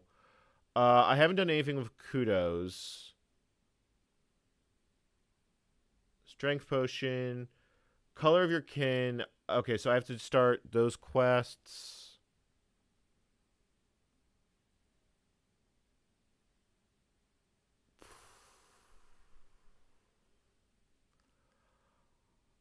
Honestly, I could probably knock those out in a day or two, so that might be worth doing sooner rather than later.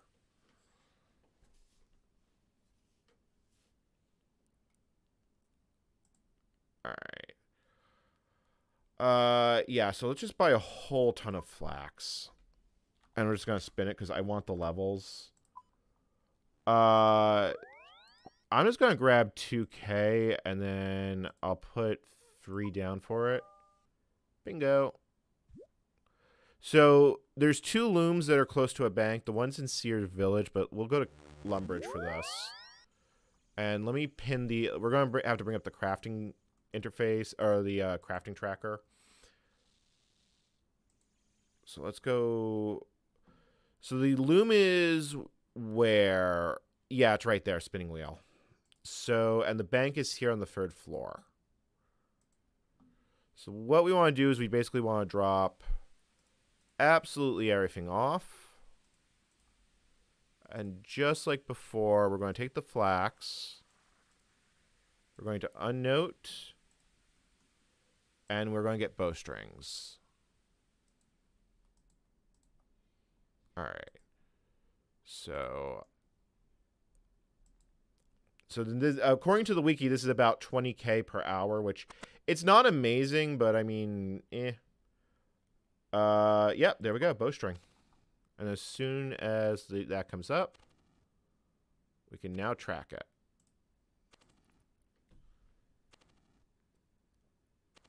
Oh, just look at the XP drops. And basically for a skill, you know, just basically you can get for free. Hey, this is me replying from the United States. I'm hoping you're having a great day.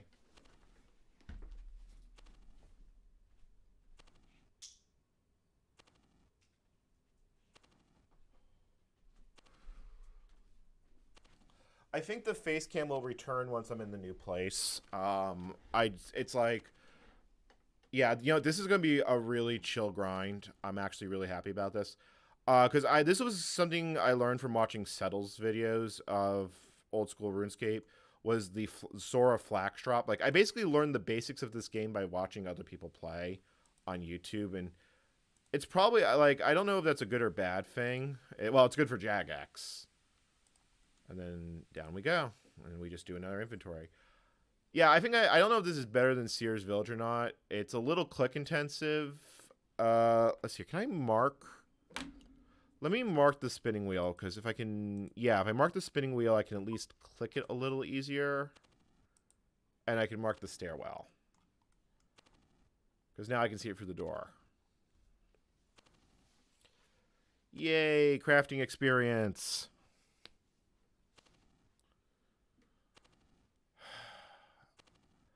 Yeah, I mean, basically today's work with this tracker I probably worked on it for about 3 hours off stream, and then another 3 hours, 2 to 3 hours in the car. So I'm managing about 6 hours of productivity time a day. And since I've made the decision that if I'm going to, I really discovered that this is a type of grind I can do, even if I'm in a high pain day, which I feel very thankful is not today. It's a lot lower than it has been. Mostly because I think I adrenaline does that, and when you have a successful day, I mean, it's basically how it works. Now, the question is that a bot? And the reason I say is that a bot,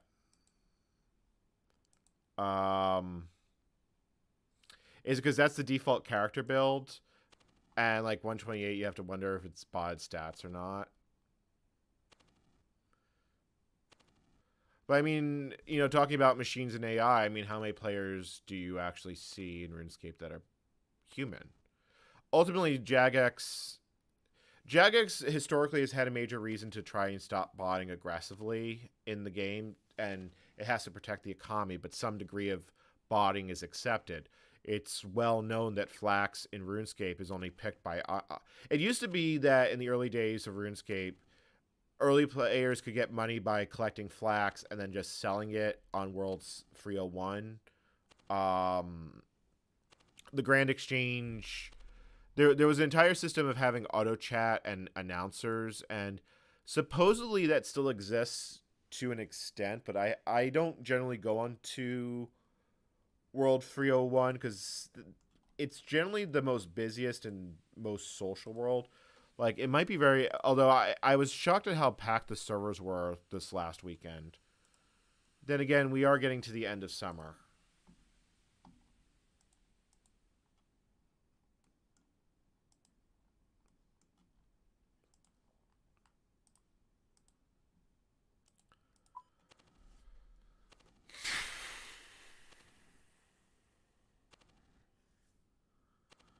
Probably should try and do some squats here and just see if I can get my back to loosen up. It's not been in a happy place today. A few years ago, I had a pinched nerve in my back. It was the most agonizing pain of my life. I've never had a reoccurrence of that, but I still have sensitivity in that area in my back. There's no actual weight limit, and the doctor I saw was able to get my back muscle to release with acupuncture. It actually felt amazing. It's like he basically just went in, gave it a jolt right in the center of the pinched nerve, and it just released. It still hurt like absolute obnoxious. Like I said, it was some of the worst pain I've ever felt in my life, and I'd actually say it was worse than breaking a bone. Experience I've had unfortunate life experience with. Um, like in some ways I've been very lucky, and in other ways I have not. I wonder if cutting down your own maple tree better than is better experience than cutting down a world maple, because I know it regenerates. I just wonder if it's more XP per.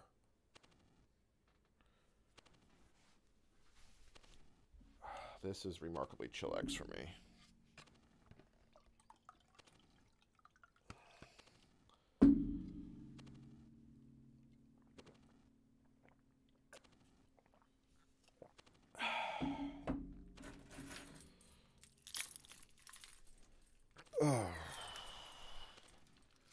I'm just currently doing squats at my desk, trying to keep some physical exercise up.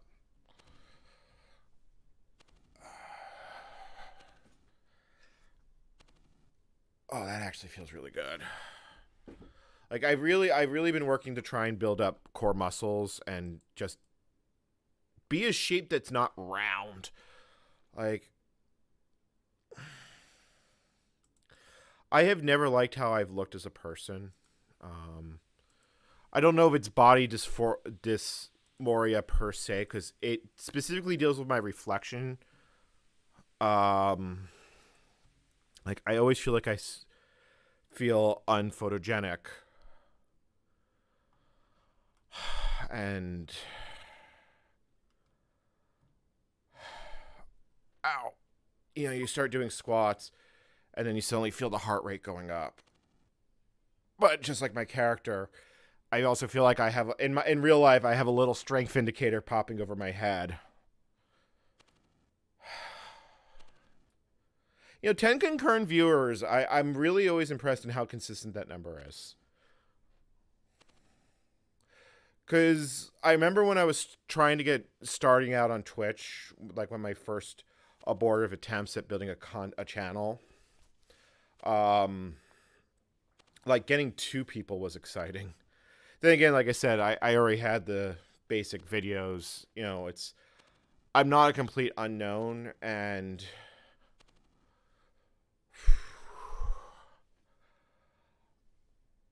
okay, this is actually starting to feel really good, both from doing the squats and getting my heart rate up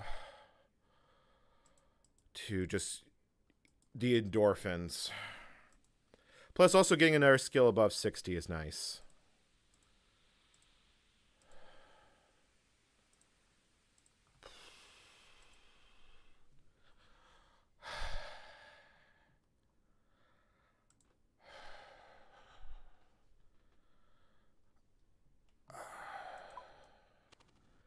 Why don't we put some background music on? I think the Lumbridge theme actually sounds really nice.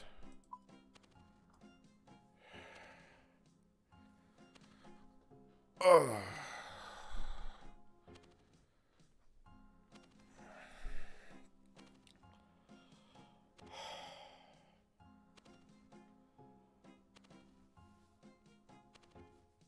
I'm really hoping this works as far as cash stack goes, although I have this horrible feeling it's not.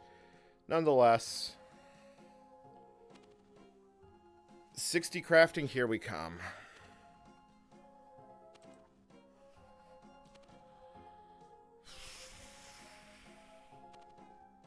I wonder how much money, how much experience you get for making crossbows. It's probably not worth it, but I mean, it's probably like fletching oak shields.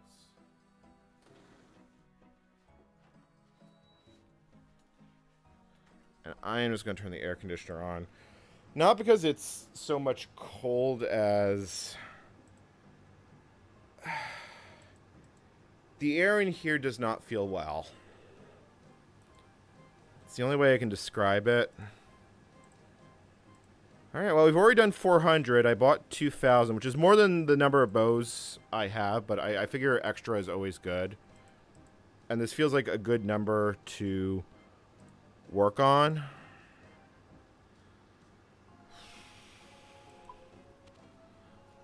Right.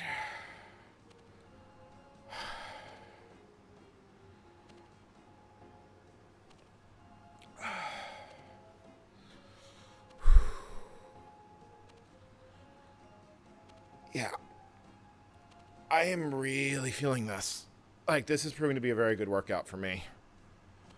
And ultimately, if I can get my physical health up, the mental symptoms, well, the mental symptoms and the physical symptoms are always intertwined. Depression was somewhat more manageable when I was in better physical shape. But it's hard to stay in good physical shape when your mental health is in the shitter. Alright.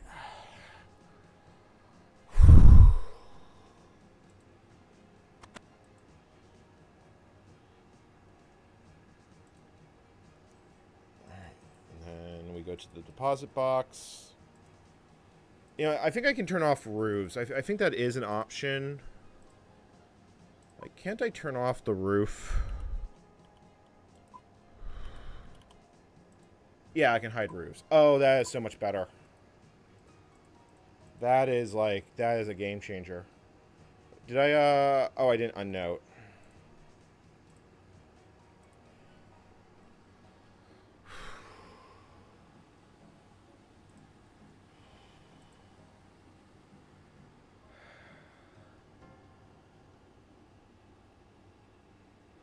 Chat, remember to like the stream. You know what? That's actually a good point. If you've enjoyed this content, please like and subscribe, because it does actually make a big deal for the YouTube algorithm. And I'm a little worried that my streams are kind of a little still. I'm not reaching a new audience, but I know people are coming back because I was looking at the analytics. It was actually, it was kind of touching. YouTube has recently overhauled their entire analytics, so you can now see a lot clearer on people coming back. It's like, you know, people care about what I have to say on a subject, and like that's not something you should take for granted. And I think that's the downfall for a lot of creators. Then again, there's a lot of people that basically do it just for money. Oh man, that was a really good workout, like just doing like 10-15 minutes of squats at my desk. Like my muscles are feeling it, and they're getting to the point that they usually are when I'm bike touring, so that tells me that my leg muscles really are developing good.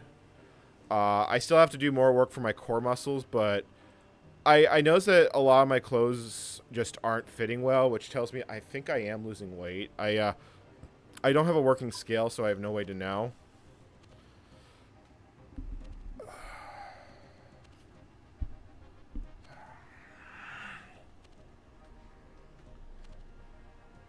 I'll be right back.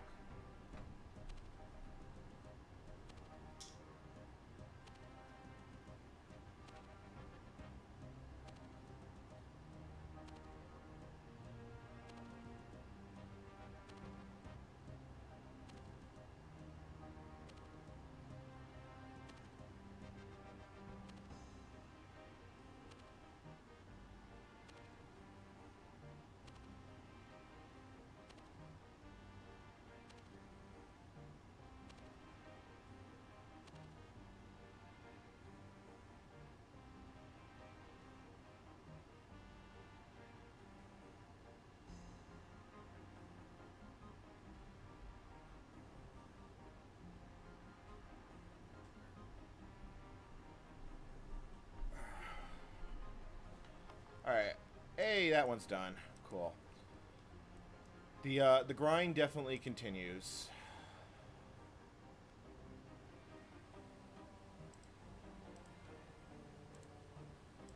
Ooh. I am. Yeah, the definite. All right. I think I was wrong about the degree of pain I was in, because I think the adrenaline from earlier today is now starting to wear off. All right. I'll be back in a moment.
I'm back.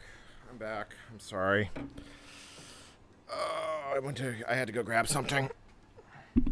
I just realized we actually had gone through a lot less flax. I thought we had gone through 400. We've only gone through 300. I must have misread 6 as 8, because the font is actually quite small for me.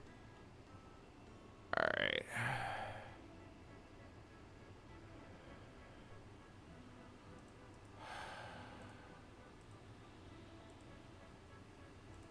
Nonetheless, because each inventory is 25, so it's 4 inventories for 100. But I always find this sort of task where you basically have a bunch of noted stuff to be fairly relaxing as far as these things go.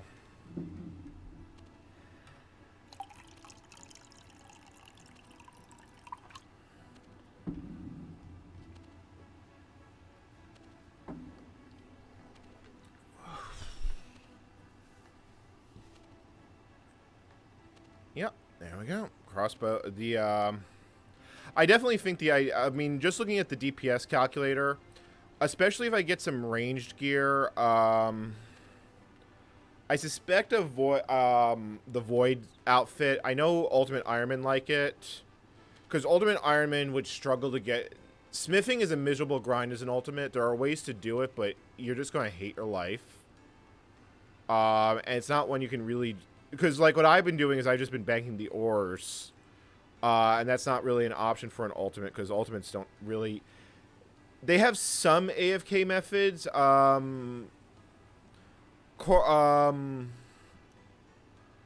Oh fuck! I forgot to do it. Common, whatever it is. An iron can do that. Well, Ultimate Iron Man. Yeah, it's not a bot script. I'm human. I am a legitimate human here. I mean, let's be honest. The only, using a bot script to play a game for you is cheating you out of an experience. Now, realistically speaking, I can understand why people do it after 2 to 3 years of just simply playing the same game. And there's money to be had in it. I mean, compared to what it was, a lot less, but you can realistically build multiple. I mean, I'm talking as an actual human. Jagex's rules do not allow for automation, like botting, but you can play multiple accounts at once, and thus it is possible to level up like multiple irons accounts. A maxed iron is it's actually worth quite a bit of money. I was actually curious because I was honestly just curious because I've always heard stories of botting in RuneScape, so I looked it up. In a lot of places, $1,000 is literally a life-changing amount of money. Like, you can play RuneScape on a cell phone. I mean, for a lot of people, it reminds me of the old meme of it was actually a racist meme now that I think about it. So I don't think I'm going to go into details, but it was an implication that every player from certain countries are just gold farmers, and I am kind of bothered by the fact that it's not.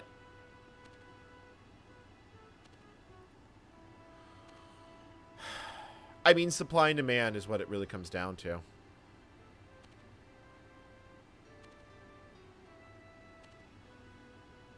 Yeah, see, I played a little bit as a kid, but I just didn't get into it. There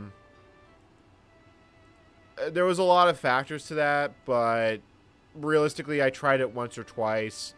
I remember cutting trees in Lumbridge. I think I caught up to oaks, and I never touched it again. The YouTube algorithm started, for whatever reason, like, I used to watch a lot of Minecraft content. When you have bad health days, YouTube is a guilty pleasure. And I rather do things in the bad days that is, if not necessarily productive, at least I'm not consuming. And today isn't necessarily a bad day, but I'm not going to sleep because yay fucking sleep disorder.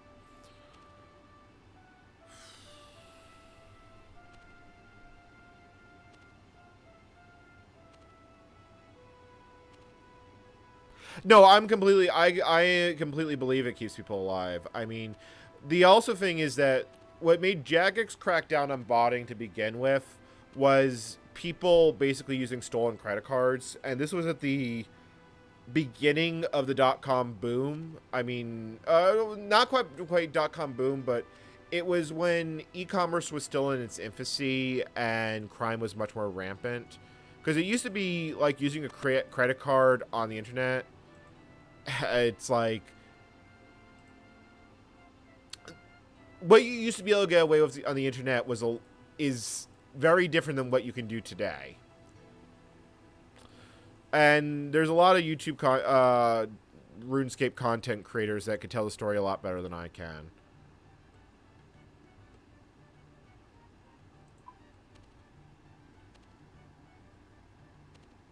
I mean, for me personally, if I really got to the point that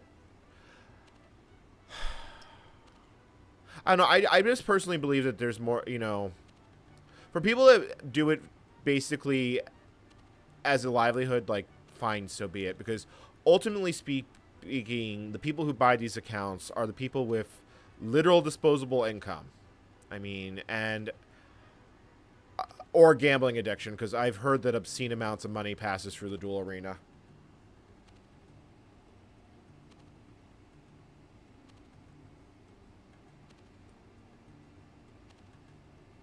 Yeah. Yeah, I mean, one thing I've really noticed is how a lot of the training areas in this game are absolutely dead. I think because the vast majority of players either are they've maxed out at whatever they want to. Like, Jagex added I think it's about 2 or 3 years ago. So before I started playing, they added a resource area here. Actually, I'll show it up on the map. They added a resource area here to... It's on the edge of Feldep Hills. Yeah, they added it here. This resource area, in Corsair Cave. And you can actually access this on free-to-play, although I never actually did. I unlocked it on free-to-play, but I went to it through membership, because to actually get to it on free-to-play, you have to go through the dungeon, and this dungeon is annoying. I haven't even trained Hunter. I haven't visited the Hunter tutor at all. So what I really need is I would love to get the Yanil Tower teleport open, and maybe if I can get a teleport here to Feldep Hills. Yeah, so they do exist. I believe that's a clue scroll item, because I got a bunch of dig scroll ones that way, and I wasn't doing anything.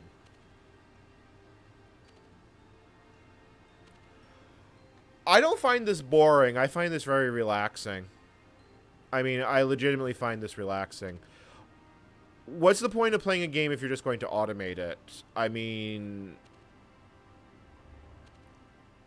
I mean, that's really what it comes down to. Because at the end of the day, you've basically cheated yourself out of experience. The story of RuneScape is what you make of it, but at its core, it is the story of the hero's journey. You log into Gielinor for the first time with all ones, and what you do with that account is your adventure through Gielinor. And for me, it's getting to the point of the end game. I want to get to it. I want to be able to complete raids on the main account. I think a fire... Like, I don't know if I have the actual skill to beat Tombs of Amasket or Feeder of Blood, but I think a fire cape is completely... If I had played in 2005, that would have been basically the pinnacle of what you could have done as far as combat. I might go farther than that, but I think a skill cape is where I want to go with it. Because ultimately, I'm grinding for a purpose. What that purpose is, I'm not certain. I kind of want to just see how far I can actually get. I want to see if my idea of grinding out smithing to 99 is to just basically trivialize large aspects of the economy of this game. Because rune shit, if you can make your own rune shit, you can print money. I mean, I did the math a while ago. I don't think you can get rune from Motherlode Mine. I believe you can get it at Blast Mine. I haven't been there. I only am vaguely familiar with what's on Zaya. Because I read some of rune... Like, Zaya didn't exist in 2005. So I know the area around Lumbridge. And as I said, I mostly played free-to-play. So this is the area of the game I actually know. But I mean... my attack skills are basically where they were on free-to-play, and I mean, 60 strength and free-to-play is not a quick grind. I will tell you that. I spent quite a few nights grinding that. And you don't get good drops either. So, you kind of learn to appreciate membership for that alone. I mean, 43 prayer for overhead, or 45 prayer for overheads. Yeah, 45. Or 43. That sucked. I did most of it with just time. I did a lot of it in the wilderness on free-to-play, so no Chaos Altar and no house. I bought a fair bit of it from the GE. I think I just sold something like 20k willow log or 2k willow logs, and that's how I did it. I am not happy that I did that in hindsight, but conversely, I chose not to play an Iron Man account, and it's like, in real life, you're not going to make everything from scratch. You're going to have one person who supplies X, person B who does X, and that's how everyone prospers. Because ultimately speaking, there's a limit to how much one human can do in a day. But if one human is dedicated to mining and another person is dedicated to doing something with that with that ore, you can both get a whole lot more done in a single day, and if you split the profits. That's actually how the group Iron Man mode of old school RuneScape works. I think group exists on RuneScape free. I don't actually know.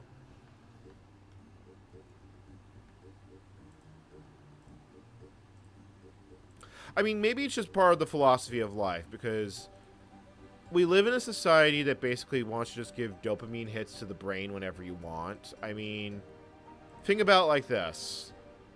You do almost any action in this game and number go up. But while number go up, there's a lot of boring things you need to do to progress in RuneScape. And thus, you might be tempted to automate it. Like, that comment actually resonated with me. Like, is the goal of life the journey or the destination at the end? And for every person, that's going to be different. I, for one, have learned that the destination can often be much more disappointing. I can already expect disappointment and find my disappointed in how disappointing an end goal actually is. But if you enjoy the process of actually creating and getting there in of itself, then you have actually gained something for it. I mean, I've had a lot of successes in my life. I've had some real strikeout failures. You know, I don't come from a good home.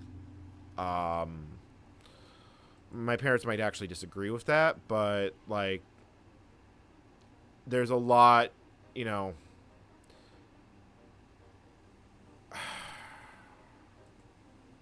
Yeah, this is not something I'm ready to go into on stream yet. I'm getting to that point because the ability to talk about past trauma is a major sign that you're progressing past it. Because ultimately speaking, to anyone else besides me, it's merely a story, one of many, that everyone will hear in their lives. It's like hearing, I mean, literally water cooler talk. You know, for someone who doesn't have a family, birth announcement on a mailing list is like, yay, whatever. And for a first-time father, it is and quite possibly will be the most important day of their lives. I don't know. Am I just kind of... I feel like I'm speaking out of my ass, but maybe my ass learned more at college than I did, because it seems to be it seems to make sense to me. I mean, I love Scotch. That's fair. And to be fair, if you're building your own tools, like, I don't want to say I'm advocating for botting in RuneScape, but realistically speaking, there is a difference between someone who will build their own tool and someone and basically just blatantly cheating. I mean, I think a lot of people understand that because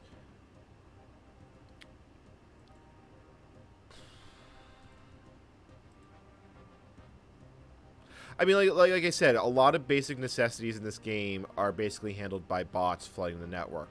Flax is worth exactly 1 GP despite its utility because it's literally something that can be botted in about 30. You could make a bot for Flax with an auto-click script. I mean, let's be honest, most things in this game can be automated with an auto-click script. But I honestly don't mind this because I don't have to think about it. And I don't know. Am I wrong to value time where I don't have to think?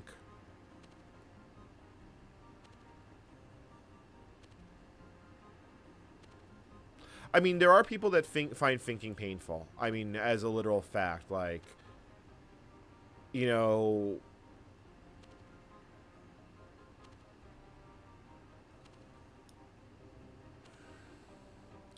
some people basically just act on base emotion. I mean, you see it. You'll see it if you basically pay attention to the news, like driven by greed or fear. You know, and letting that define someone's entire life. You know, with no sign of higher intelligence. You know, it helps when I unnote the damn thing.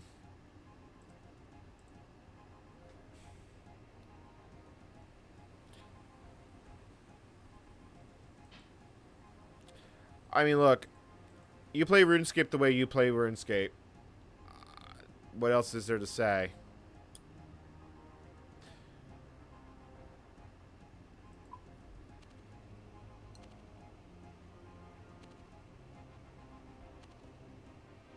Well, I mean, yeah, I mean, RuneScape, like Minecraft, is a sandbox. Ultimately, what you put in that sandbox is up to you. For someone who only enjoys PvP, and let's be honest, there's a lot of people who only enjoy PvP games. Like, I hate to quote Yahtzee here, but the concept of Spunk Gargle Wee Wee shooters, or basically modern Call of Duty. I mean, let's be honest. PvP and MMOGs used to be what that was, where that niche used to be served for long times, where you would have large scale raids and stuff in the, you know, sometimes comprising of hundreds of players, is things that would happen in the wilderness in an era where we didn't have where we had computers that sometimes failed, could not run Doom. They were so anemic. Yeah, I forgot when RuneScape Classic actually went online. I feel like it was 98. I know RuneScape 2 was past the .com boom.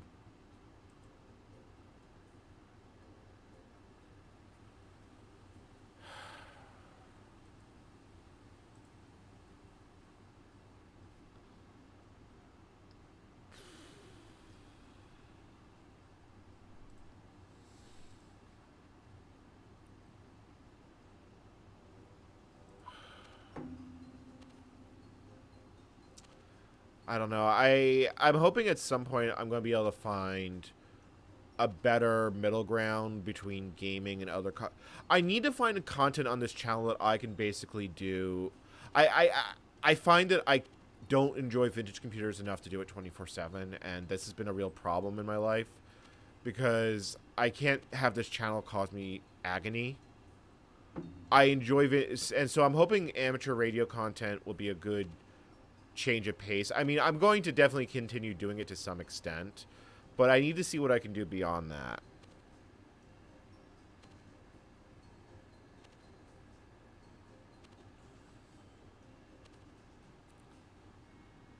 Yeah, I've looked at like what old RuneScape was, and that feels very masochistic even by the 90s to play.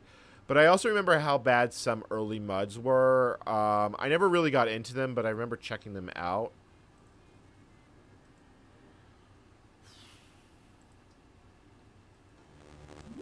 So we've been doing this for a little under 30 minutes. Spinning bow strings.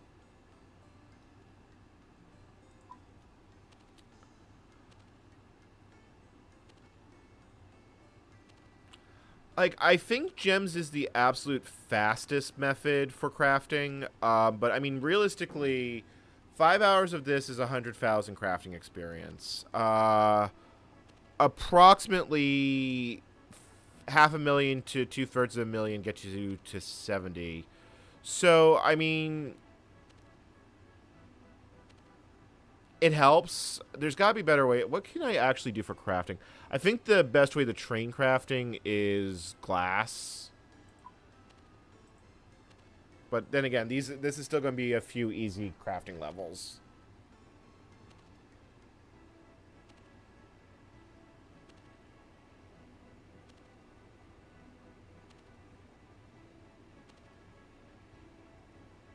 Yeah, Whisper is kind of amazing. I definitely want to get a full Whisper setup going on as soon as I can. I might. I don't have an easy way to do it with the Pi right now, and the Pi is. I didn't take it out of the car. I probably have to, but I still have a lot of work I need to do. And after I got to the apartment, my. I don't want to say the soul dropped out of me, but my energy to do anything went, and I'm night cycling, which is a 2-for-1 fuck you, because it sucks to be awake in the middle of the night because it's very limited on what I can do. I am relatively happy with the state of my code. I'm not convinced I'm going to actually get a useful visual out of it, but I should get something out of this. Like, I think it's going to be a fairly interesting trek, if nothing else. I have to figure out how I'm going to run the stream. That is going to be my goal for tomorrow, is to actually figure out how to host the stream in the cloud and trying different solutions until I get something that works.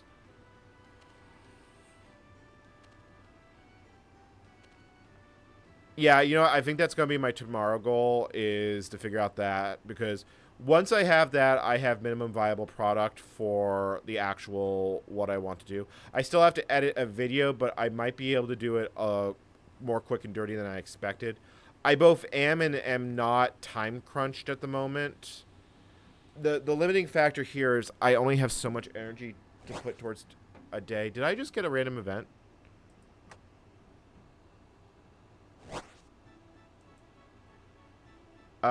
Yeah, okay, I'm not picking up 80 coins. I'm just gonna be lazy and not even bother.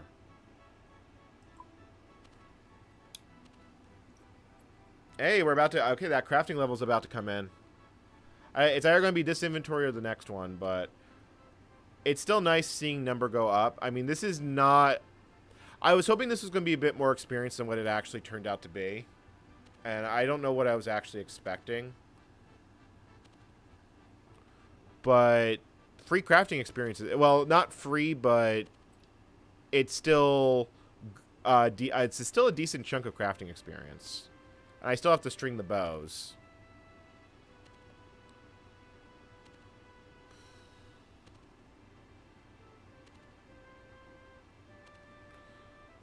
So how far? I think we still have... Yeah, I think we're going to have to wait for a full hour, because... Basically, when we're done here, the herbs are done growing.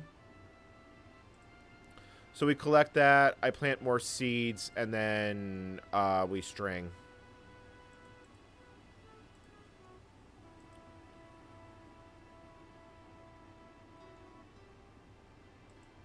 Oh.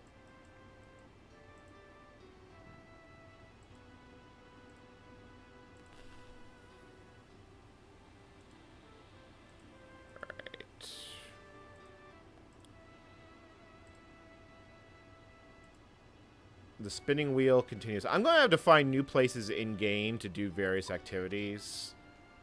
Just because I find it relaxing. And I find it really awesome to be able to stream it on the internet. Because, so, craft green dehyde chaps, birdhouses, spitbark boots, and gloves. I think birdhouses is like one of the best ways to train hunter. I have no idea how it actually works, though.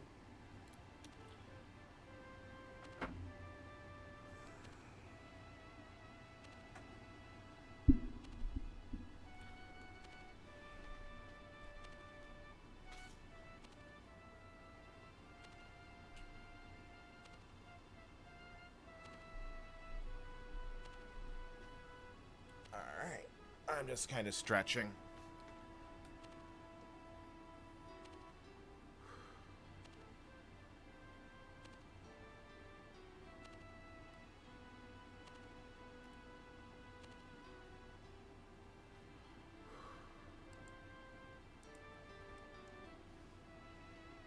Yeah.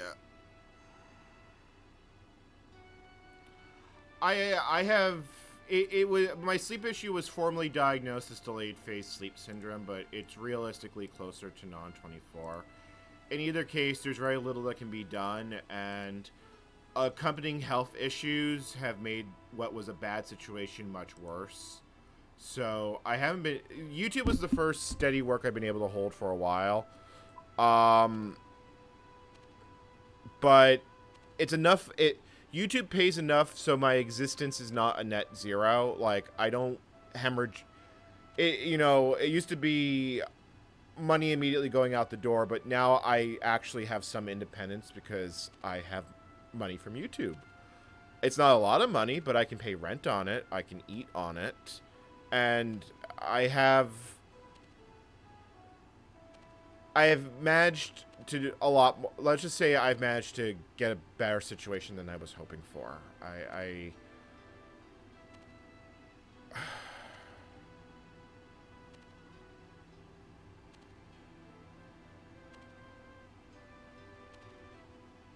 see how the whole situation played out.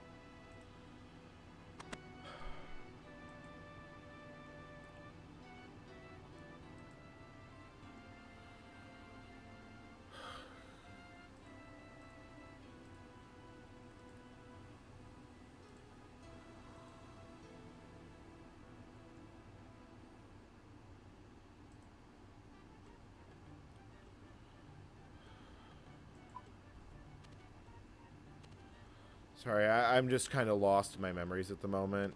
It's the bad nights. The night cycles are the worst because the bad nights come without warning, and at least while I'm doing something, they're not quite as bad. The demons seem to respect me enough. The demons seem to respect the grind.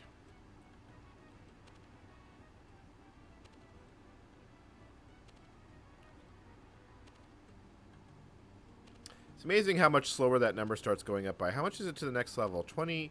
Yeah, so I'd have to do this for 2 hours to get enough crafting XP to make it to the next level. So this is probably not worth it. Like, if I was starting from the very beginning and making my way up with fletching, so be it. I am going to work for the bowstrings I have because, like, I have them, and it's good to do it at least once. But I suspect gems, basically just getting gems and then turning those gems into bolt tips, and then using those bolt tips as best I can makes... Well, actually, using some of them for jewelry probably makes more sense. I have a lot of stardust, though.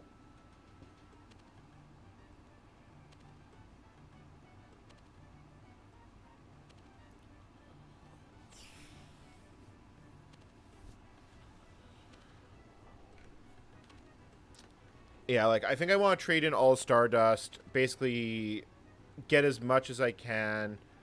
That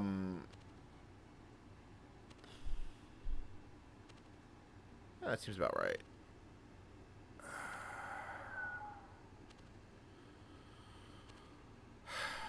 I don't know. I'm hoping, given time, it will get better. Part of why I want to write a book is because, you know, I've lived this way my entire life. I never found other accounts. I've met a few others who have similarly disrupted sleep cycles, but I've never read accounts of what I've gone through. And I think for that alone, it's probably worth writing that story. I don't think it's going to be the first story I write, because I'm an unknown outside of a small niche. And ultimately speaking, writing is a skill like any other.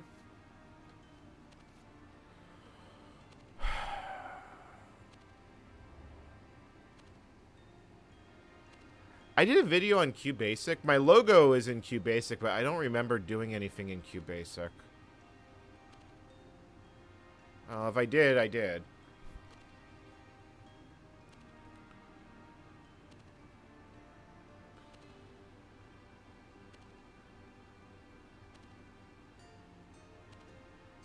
It's funny, the wiki said this method's quite a bit faster, but maybe it's on a different spinning wheel, or maybe if I have the extra slot in the inventory open.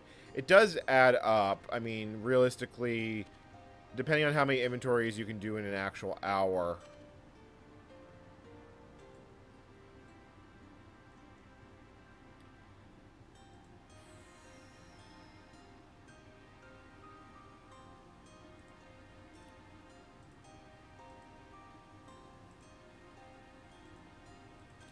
Because I think if I want fire making, I think winter taught is the way to do it. And realistically, I should be able to do it now. I just haven't figured that one out yet. Then again, the low effort skilling is something I highly appreciate, so... Like...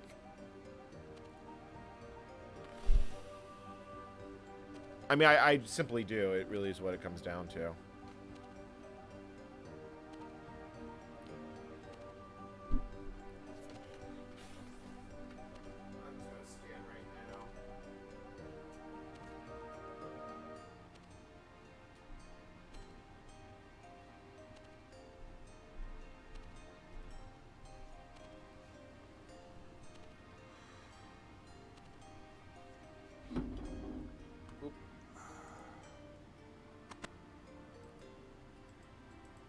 I will say that I did consider playing Factorio tonight instead of OldSchol. I couldn't get into my Steam account. It was being... I've discovered a lot of applications on macOS break in really fascinating ways if you actually use multiple user accounts. The Jagex launcher dies in really fast... Like, it's fascinating on how much it just goes... So I think after this, once we get under 1,000, I want to see how much the bowstrings I've gotten is. Because there are, like I said, there are other ways to get bowstrings. You can get them, I know you can get them from temple trekking, but that would, again, require Mauritanian. I have not enjoyed that part of the game so far. I'll be back in a bit.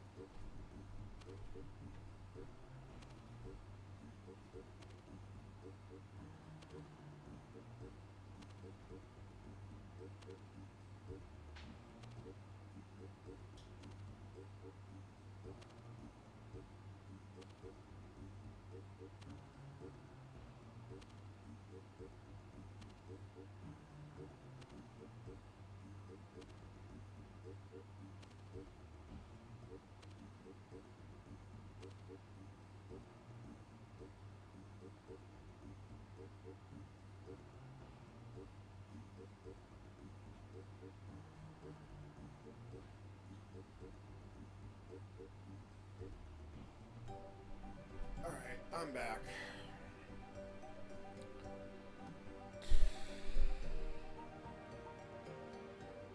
Oh, God, my everything is just stiff and kind of sore. Alright, let me start stretching my legs again. Alright. So I actually want to see, so how much are these bowstrings currently worth? Like, what is 900 bowstrings actually worth? There were, you know, that's actually not a bad return. I mean, look, 77k, and it's just bowstrings.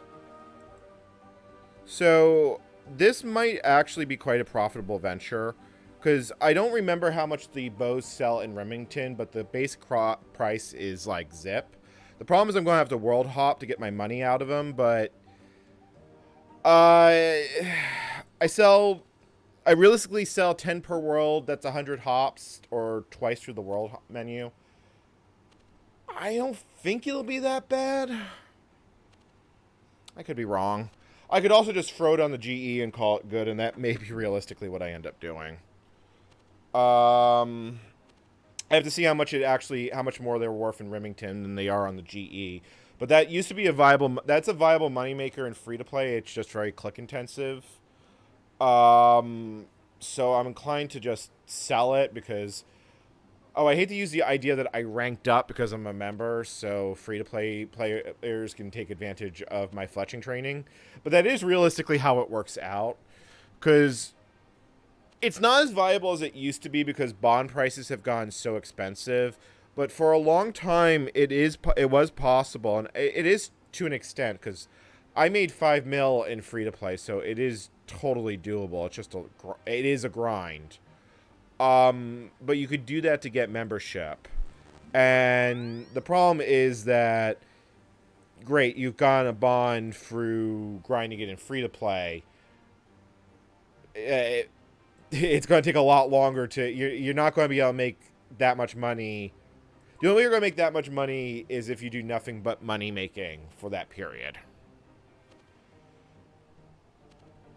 But having played free-to-play long enough that I was convinced that, you know what, yeah, I think this is worth the whatever Jaga charges for memberships for a month.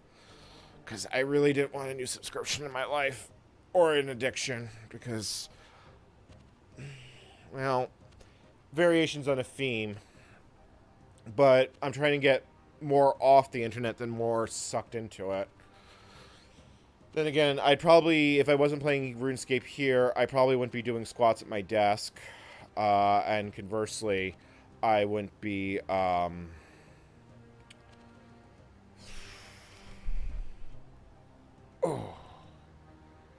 that is exercise.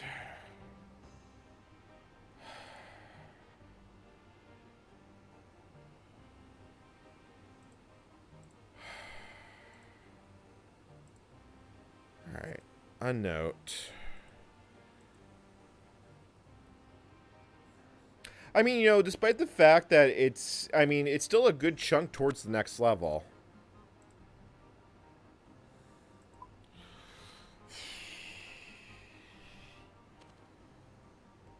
And that's the crafting experience going up.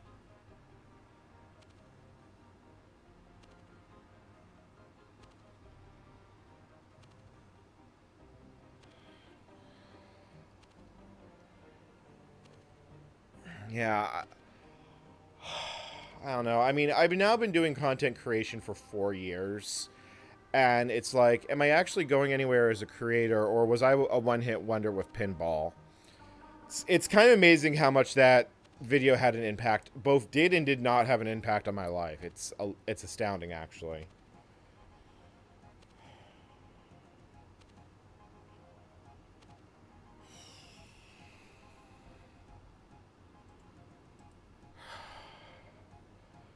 Oh, definitely feels better.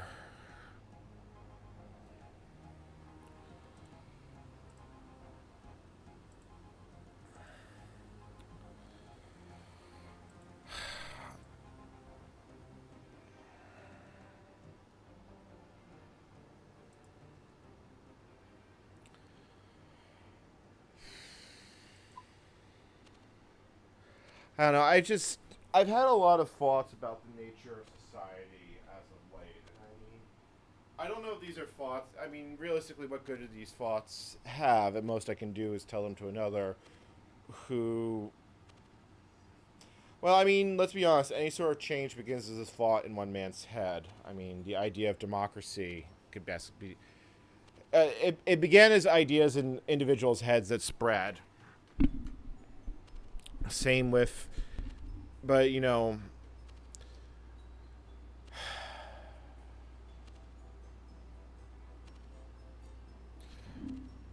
I think part of it is YouTube's been recently, like, YouTube has been handing me a lot of war content as of late. And I find conflict interesting from more of an academic perspective.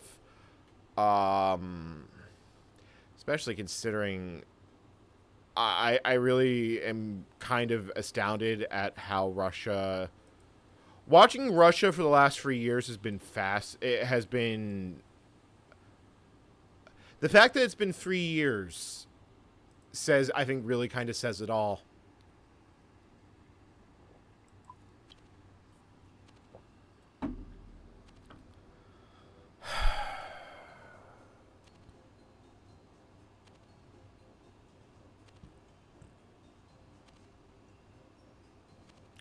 I don't know. Maybe I should do more Linux from scratch. I mean, I've done that before, but I've never done an edited video on it. So maybe it'll be a good fit. Like, I'm feeling like I'm going to be in a good place to create content being out of here. It may not hold up because, you know, well, the fundamental issues that have haunted my life follow me when I leave Oregon. But when I leave New Jersey. But I mean, if they still do, I've run out of things to try changing.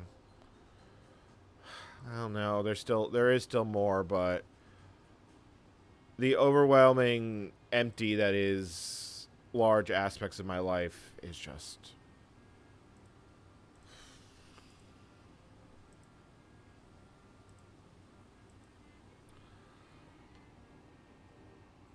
I mean, you know, like I said, I almost, you know, just by doing bowstrings alone for a few hours, you don't need a particularly high crafting level for this. You can definitely end up with like a mill from like 4 hours of doing this, as well as a lot of crafting levels. The problem with something like this is that there's nowhere to go. I mean, smithing and mining, realistically, even if you're 99 mining, you're not going to have enough runite to smith runite for hours on end. You might not even have enough to smith it up for an hour. More realistically, you're better off buying runite as it comes up on the GE and just going nuts.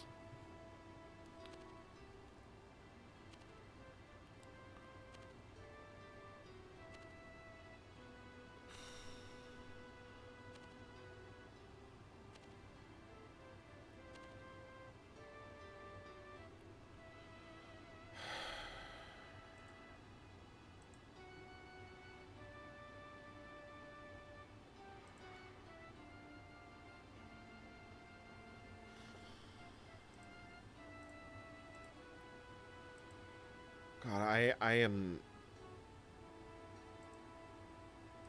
Wow, I'm suddenly realizing that I'm actually hurting a lot more than I realized. It's that realization that that feeling you've been feeling for a while is actually pain, and that sucks. Like, that really sucks.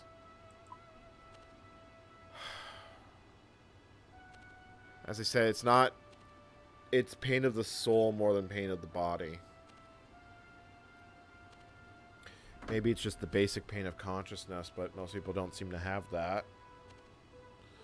Or maybe people just don't recognize it for what it is. I mean, perspective is everything.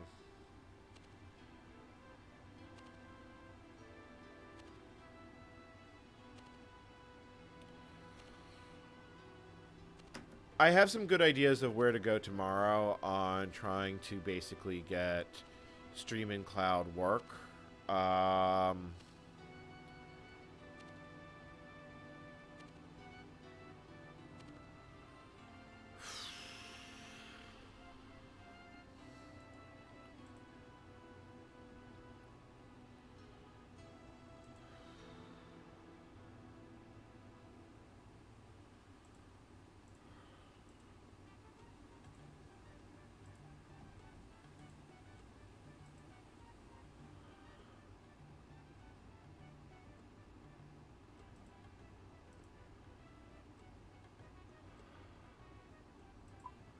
Sorry, I just...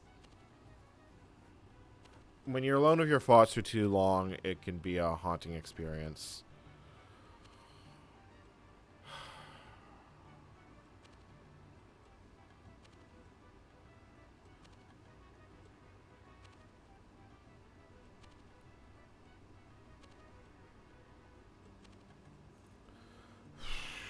I'm a little bit...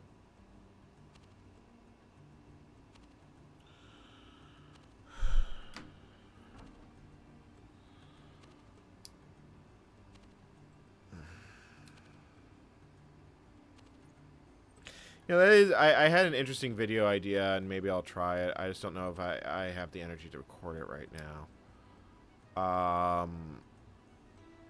Because I think it'll be the type of content that would go very well, and it wouldn't require me to put a whole lot of effort into it. But that's a thing to do. As I said, I'm not sure if I'm going to be able to live stream in Oregon, or if I'm going to... I had some serious connectivity problems there.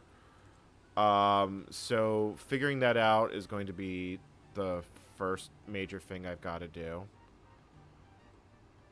But I mean, I literally worked for Mixer. I know how to design a video streaming platform. I can do something to overcome a connectivity issue because, damn it to hell, I know what I'm doing. I'm actually, like, I'm surprisingly competent when I put my mind to it. I just don't usually feel like it. But I also had a homebrew Raspberry Pi system doing vehicle tracking earlier tonight on this YouTube channel. So it's like... Oh, we've been doing this for more than an hour now. Are my herbs done?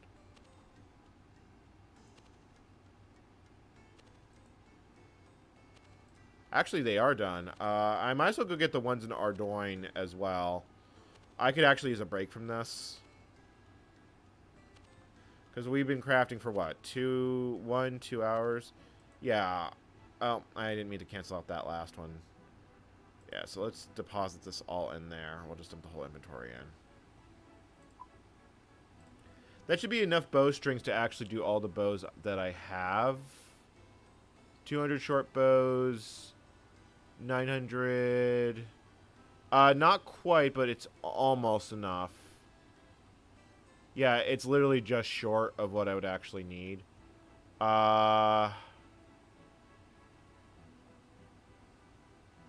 Yeah, I need about 300 more. Okay. Let's go get the herbs, because the herbs are basically free money, and money is probably one of the most useful things I can get right now. So, I want to go to both Ardougne and Camelot. Okay, Ardougne, Terraport.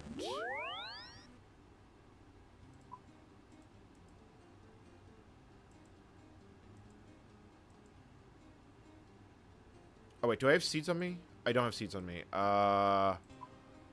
Where's the bank? Okay, the bank is on the way, so I can, get it that way.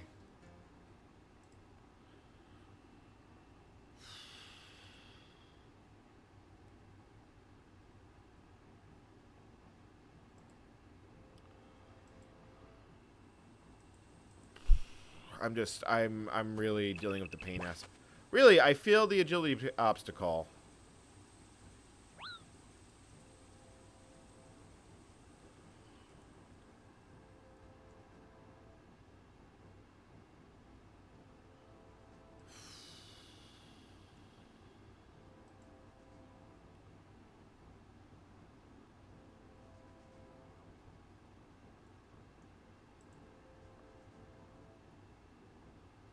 Why am I not seeing the bank chat? Like, am I blind? There we go. Okay, no, it was on the other side of the log bounce because I can't read the map. Also, oh, you know what? It's because I'm wearing green dehyde. No wonder I'm so heavy.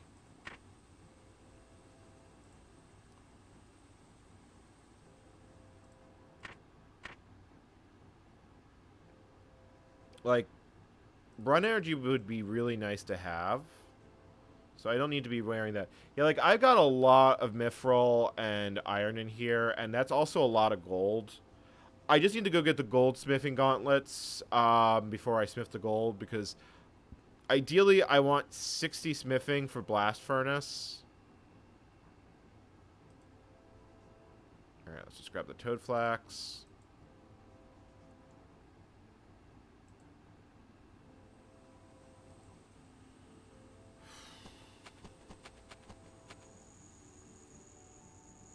Hey, look, we accomplished crossing it now. Oh yeah, this isn't actually what I need. The farming patches over there. I'm too used to crossing this for going when I was running up to Gnome Stronghold for the farming run.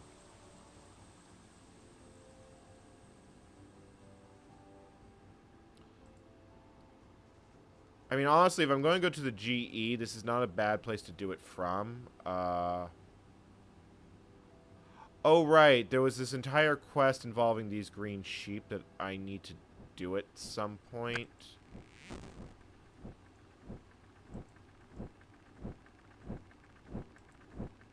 Yeah, okay, pick herbs. There we go.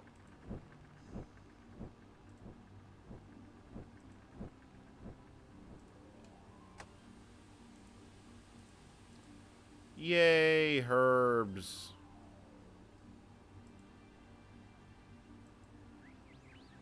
Where's the leprechaun? I hate how the leprechaun just, like, completely blends in there. Alright, so we need farming rake, trowel.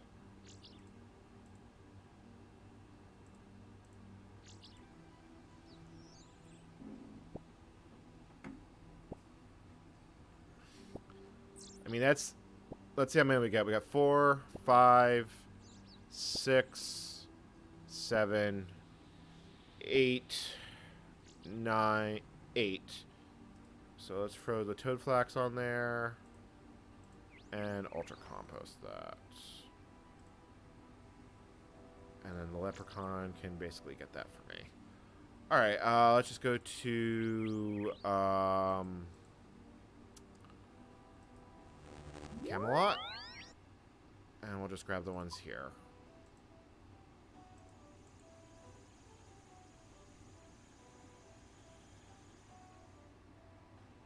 So we need about 300 more bowstrings to basically do all the bows that I did tonight. So we might as well grind those out real quick.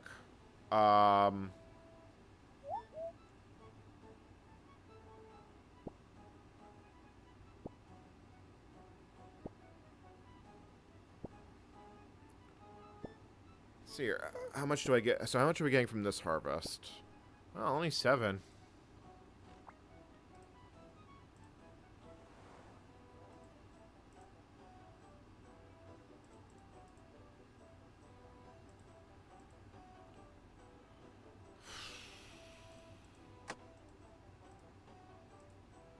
Alright, and that's more... do we want to fletch the bows, or do we want to just get bowstrings and basically...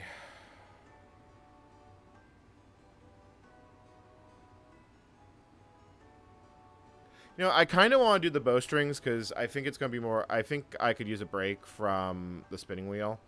Like, let's actually get... where do we want to do this?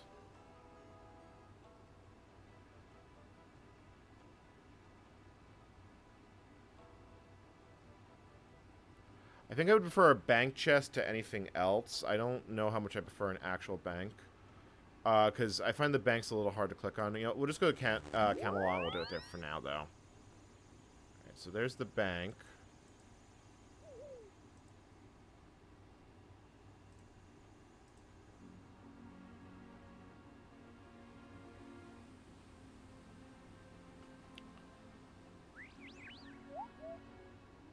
Alright.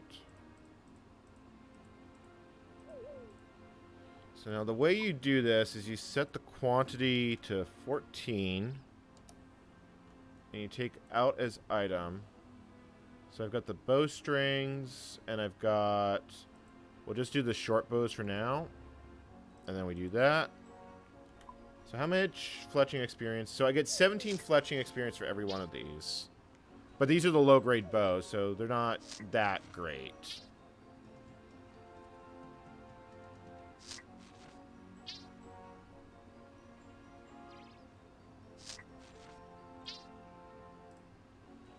Rinse, lather, repeat.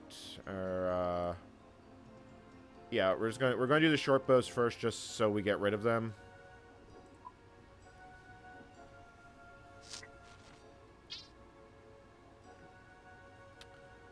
I think somehow doing this with bronze stuff would have actually been easier. Really thinking about it in hindsight, but oh well, it was worth trying it.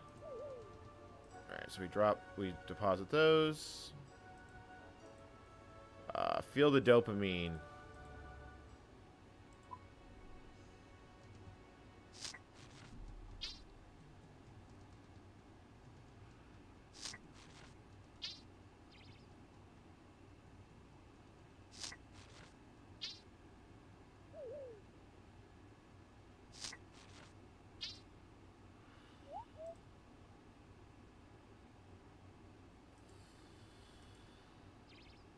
So how much are these bows actually worth? So 60 each, and they're also worth the same to high alch.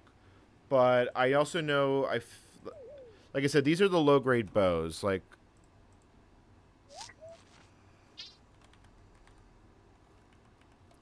an oak short bow sold at... So the store will buy them for about 65 each, so... Yeah, you know, it's literally better to throw these on the GE. It's not even worth the time. Okay, that's fine. It's still going to be a fair bit of money when all is said and done. And replenishing my cash stack is the short-term objective right now.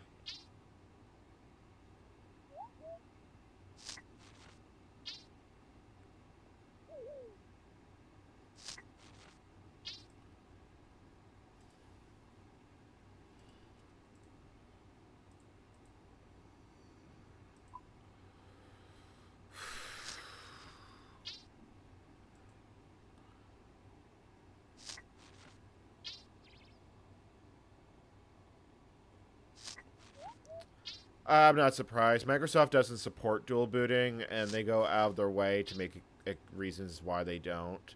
Some of these are valid. A lot of them are kind of FUD. Um, but Microsoft's position of it, as far as it is, hey, 39 fletching. We can now make iron willow crossbows and iron crossbow bolts.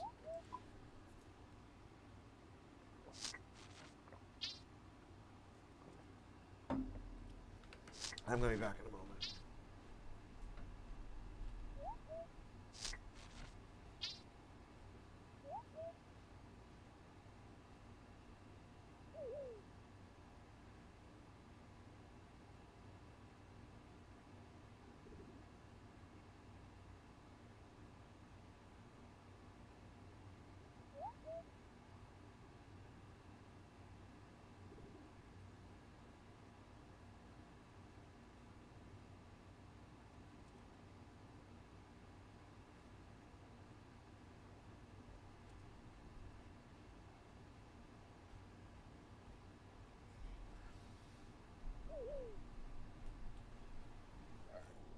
I'm back.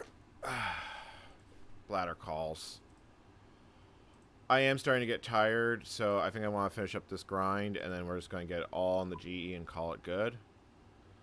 I actually think these are worth less than the bowstring used to make them, but I want the fletching experience, so I don't actually care all that much.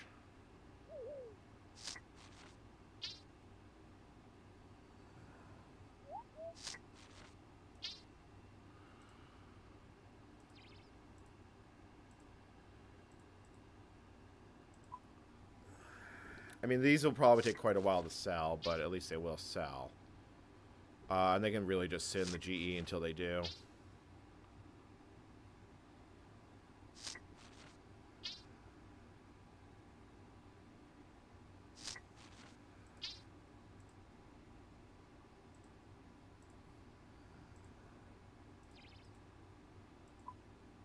Something about this is very relaxing, because this is probably some of the most chill experience you can get in the game.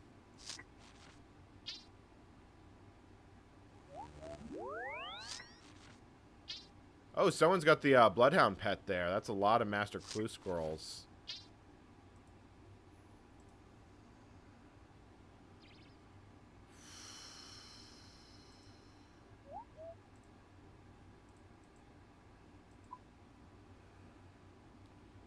Like, I feel like I carved these. I should at least get the additional experience out of them, but it's like, how much is it truly worth?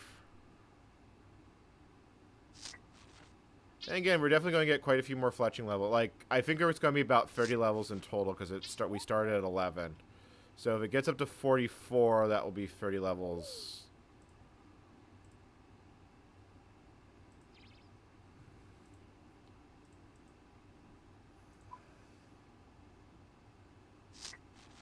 Oh, up to 15 concurrent viewers.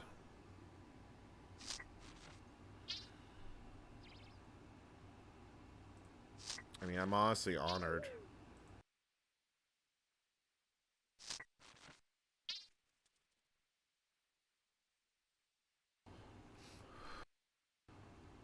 I mean, I'm doing some of the most boring tasks you could actually do in RuneScape, and yet folks just seem to want to watch it. Maybe, I mean, let's be honest, most people are just listening to my ramblings. I do sometimes watch my old streams, not often, but I find my own voice hard to listen to, at least unmoderated. Usually with the videos, it's modulated enough that I don't hear my own echo, and that makes it easier. I really should get someone to just do the audio processing for me.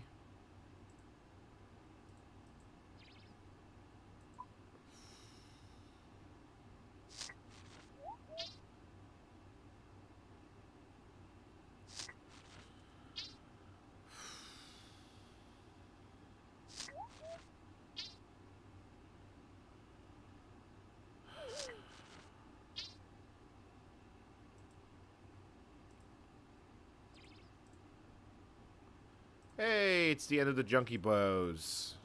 That's a good feeling.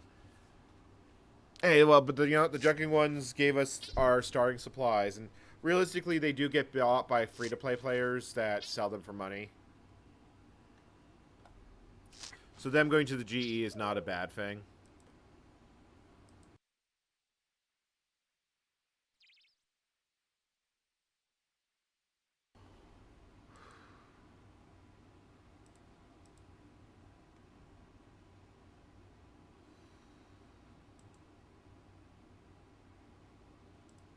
Alright, so let's start doing the oak longbows. How much are these worth? 25 each. Okay, that's actually a nice improvement. That's going to be quite a few levels. I don't have quite enough flax to finish them out, but we can definitely finish it.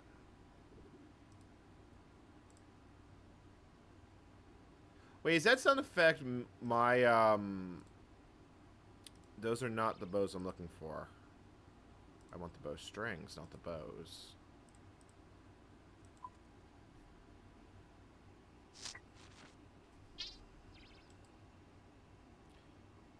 Well, that guy's fletching. I'm curious. Let me look up. What are your stats? Wow, 70 fletching. I like how it's one of that guy's lowest stats, but that is a lot of clue scrolls. That is actually a lot. I wonder what it takes to actually get the Bloodhound. Is it a random chance one, or because if it's a random chance one, then that is a. You know what? I think I'm gonna actually be like. Or hold on, that's longbows. These are not even worth like anything. I'm just gonna literally just trash them.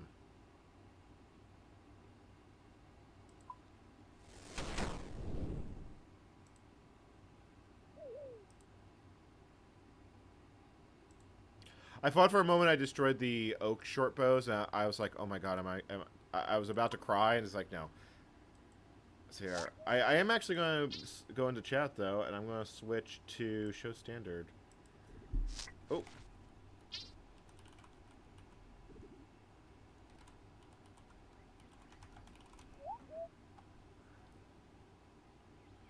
I am actually being social in RuneScape.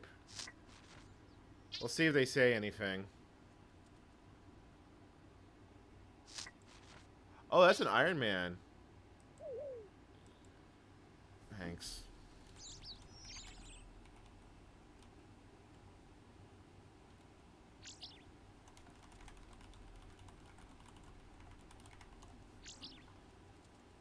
Like that.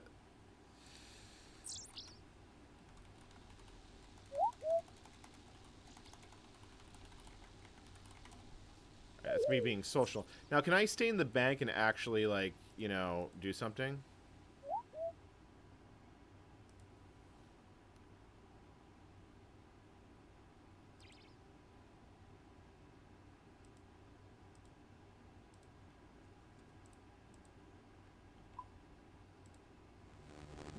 The social...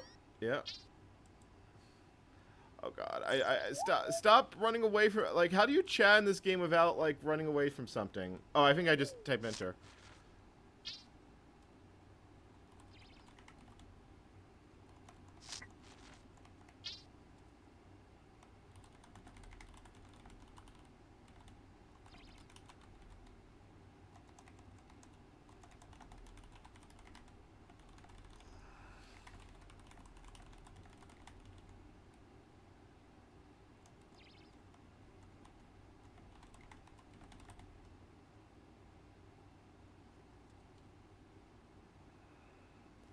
I actually should ask Hans and figure out when I actually created this account. I feel like I created it last summer, but maybe it's been closer to a year. Oh, no, you know what it is? I created the account, and then I just stopped playing, and then I suddenly came back to it after a long hiatus. Which is a lot of how I played most games, but I think because I pay the subscription fee, I think RuneScape is going to eat a lot of my time. I say eat a lot of my time. Why am I skulled? Oh. God, that is another outfit. Like,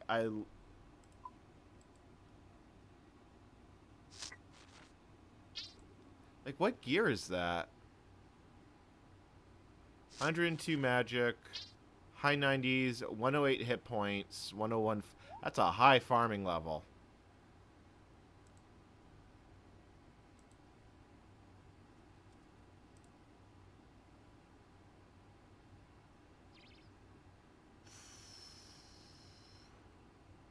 I probably should put the... I think I should put these in notes, because, you know, I'm having trouble seeing them.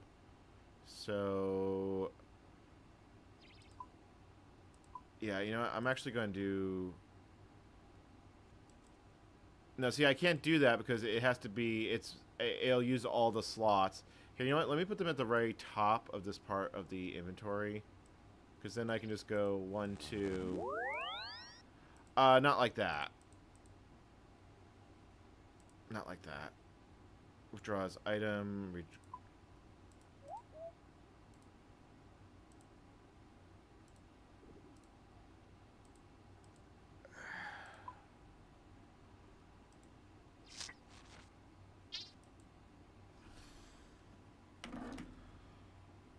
Oh man, my pain level is actually quite high.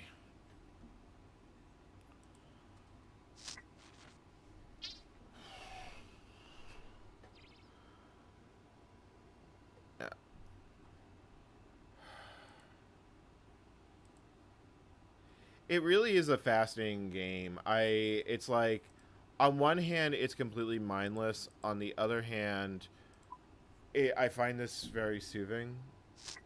Have you heard of Norn Commander? Oh my god, I literally just got asked that in game. I mean, I literally got asked that in game.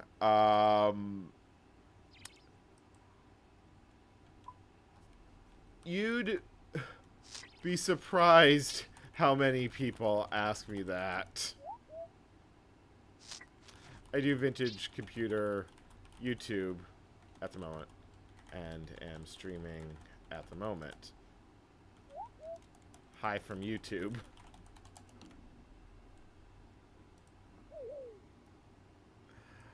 That's gonna actually be funny.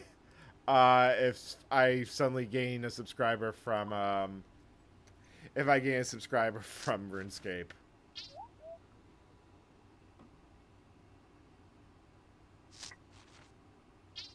I might make it a regular thing to be like on World 386 or 486 because I find that fitting. I'm never going to be able to do Wilderness on stream because then someone's going to come along to wreck my day. Alright,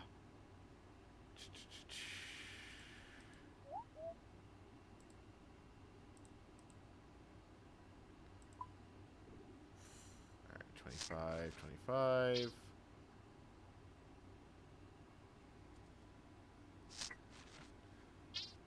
So how close... So how much to 41 fletching? So 2k...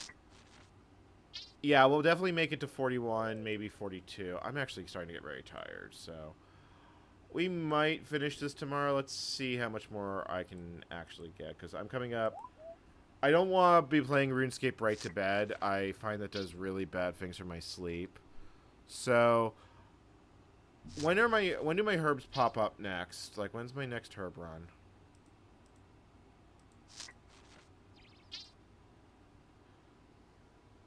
$3.24. Okay, you know what? That's a good endpoint for this stream, is when the herbs come up. Because if I can use this stream to basically do my farm runs, and I'm just farming herbs, I will have a lot of money on this account. Because herbs take 80 minutes, and they're kind of annoying. I can get the Falador patch online pretty easily. And if I'm really going to be on top of my game, Mauritania... The Karen patch, I believe I can access. I just haven't been there.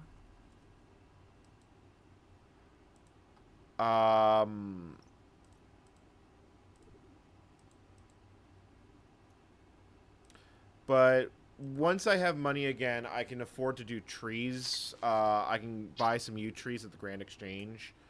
And basically keep this self-sustaining, because higher farming level means more money in, and the farming grind is Ewes are expensive, but other than that, it's not that bad. But I basically want to have enough farming supplies to keep me for a couple days. Like, if I look at the tree patches, the farming guild patch is the only one I don't have access to. I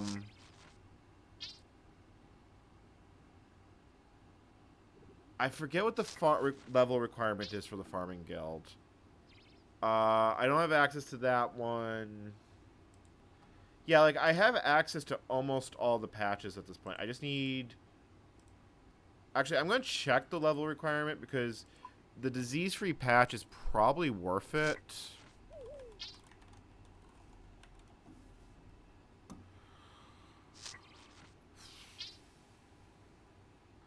Intermediate is 65 farming.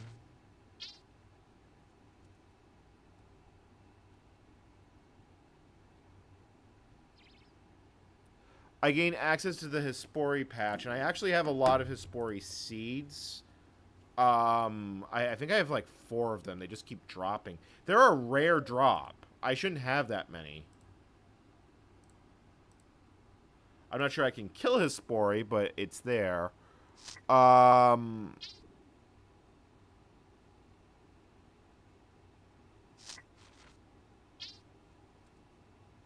nice thing is there's a master farmer waiting for me at 65 farming. And realistically, I'm not actually that far off. Like, I'm really not that far off from it. I really just have to do... I have to just do 1 or 2 more farm runs, and I've got that level. So, I think I just have to be diligent about it, and I should probably buy watermelons. Because if I'm going to do farming through herbs, then I might as well collect the watermelons as well. They're the best things. I believe watermelons can be ultra composted.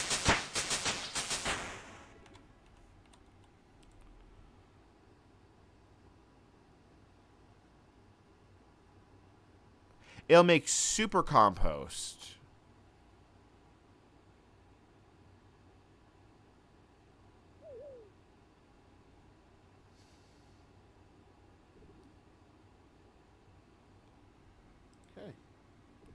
And that was another farming level.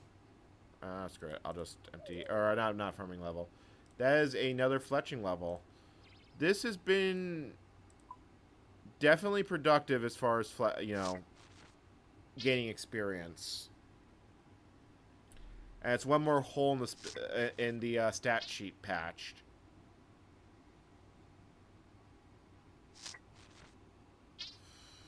Ooh, that's a cool outfit. Like, you see some really awesome fashionscape at the banks. I'm assuming that's someone coming from Wintertalk, because that's the Book of Fire.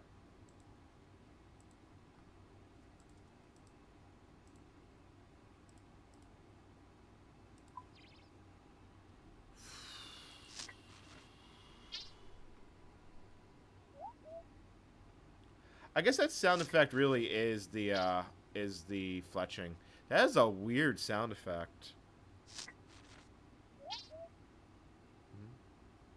Oh. Oh, thank you for joining, boy Jake. So that's how you leverage your social benefit, your social skills to grow a YouTube channel. That's literally what we just saw here.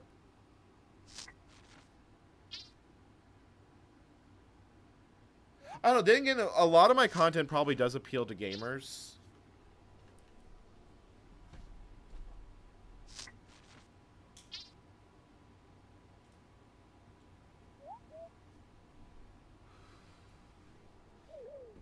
Yep. Yeah, I handle the technical side of videos more than anything else. This is getting recursive. I normally interact with my chat, and by interacting with my chat, I talked with you in-game. And now you're interacting me with in-game that's causing me to interact in real life, which is causing me to interact with my chat. This is like 3D chess. God. I suck. I'm good at Factorio, and I like modded Minecraft, but I'm actually really garbage at most first-person shooters. The last one If you want to call, no, actually, Nier Automata is a third-person shooter. Halo Infinite was the last time I played a first-person shooter. Oh my god, that came out years ago. I need some fresh tea.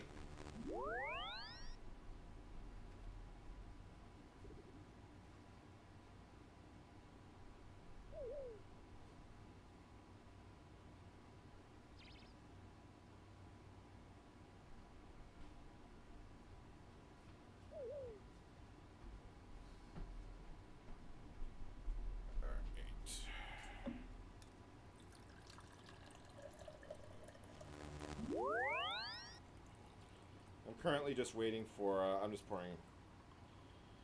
I gotta tell you, just making iced tea by the pitcher, like, I didn't realize you could just make iced tea without brewing it. You can literally just throw tea bags in a pitcher of water and it will work.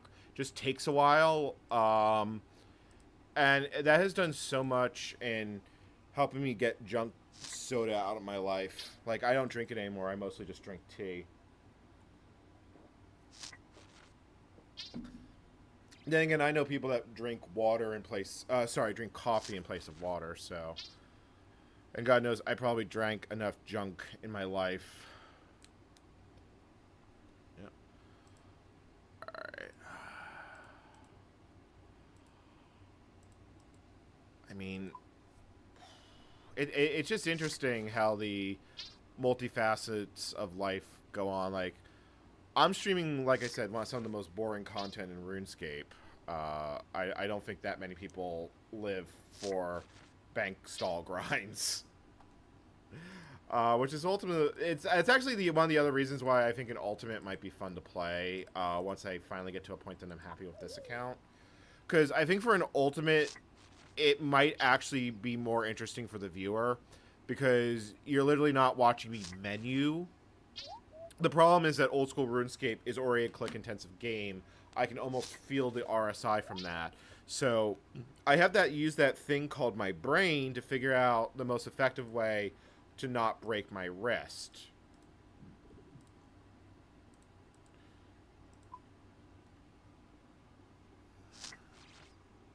I mean, you know, for an Ultimate, there's no bank, there's no home. Well, you have the player-owned house, but realistically, you're just going to have, you know, your trophies there and certain very useful outfits, because that's ultimately what the player-owned house is for an Ultimate Iron Man.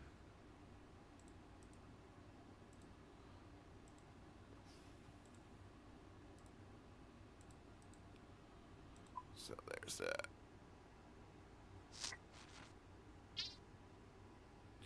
Yeah, I mean, it's gotten a lot more popular. I think a lot of it is because there's been a lot... It had a massive boom during the pandemic because I think nostalgia was very big during the pandemic. I think more recently people have been feeling a lot more optimism about the world. I gotta say that I feel a lot better about the future in 24 than I did in 20. God,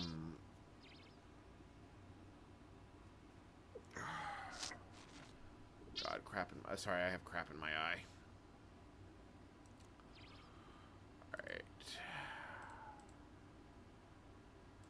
Alright. I mean, we're halfway through the Bose chat. You kind of don't appreciate how long this actually takes until you've done it. Like, you can watch videos that you know that took a month to produce, and then you're sitting here doing those same grinds, and it's like, you kind of appreciate it on a whole different level. And maybe I'll get to the point that if I start playing RuneScape regularly enough, I will start my own channel with its own weird Iron Man. I don't know what that would look like.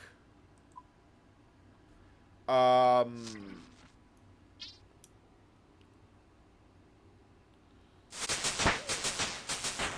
don't know, maybe I'll call it the chillest Iron Man. I can now make willow shields and long kiba-tipped bolts. Willow shields might be a little bit more worth it than oaks. And the reason I say that is willows, on average, you will get about 8 logs per cycle. I actually think that might be the best experience method I can get. It's just not worth money. But realistically, I'm not going to make money from fletching until a higher level anyway. So that actually may be worth doing. I like, after we finish these bows, maybe it's not going to be tonight, but maybe I'll hang around Draenor and see how much higher that fletching level will go.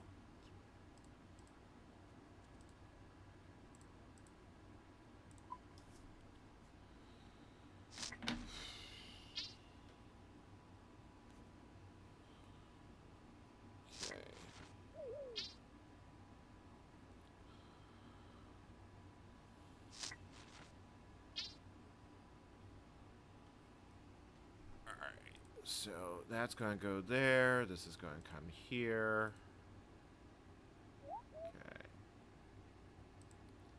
Okay. Alright. Let me... Oh, yeah, I can add you back. Alright, cool. I got you on my friends list. That's really cool, just, like, to meet someone like that right in game. It's like... I mean, I literally struck up the conversation because I love the pet. So, I'll collapse chat for now, because I don't think there's any much... You still see the chat dialogue over people's heads, so it's not like I'm... if there is conversation, I can... join it.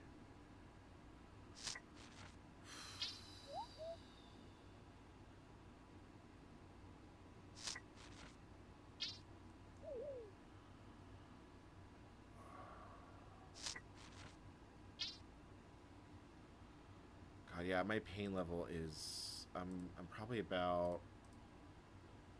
See, the problem is I know I will lie down and I will not sleep. What I'm debating right now is, do I just want to, like, watch a YouTube video for an hour and then try sleep? Because I don't have to watch it. I can basically just sit on the couch and stare into space as I let my brain wind down. Because I find if I'm on the computer right up until the moment I go to sleep, I'm going to be miserable. Conversely... Yeah, I think I was going to play until the herbs come in, and I think that's... I'm at the... Yeah, that's going to put me at the 4-hour mark, so that's a good time to end it. I think a 4-hour stream is the upper limit of what I'm willing to do in a single session, because I worry... Did I get the message today that I should take a break? I haven't gotten it yet. I think it shows up at the 4 hours. The game forcibly logs you out at 6.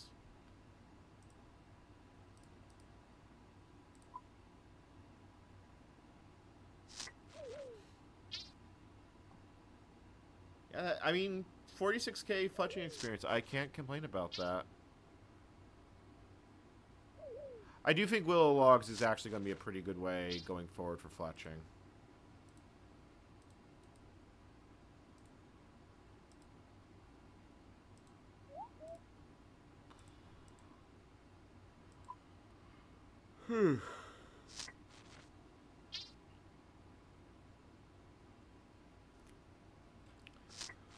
Because I don't know which skills I really want to take all the way to 99, although, like I said, fletching is a pretty easy one to buy. You just have to, like, do it.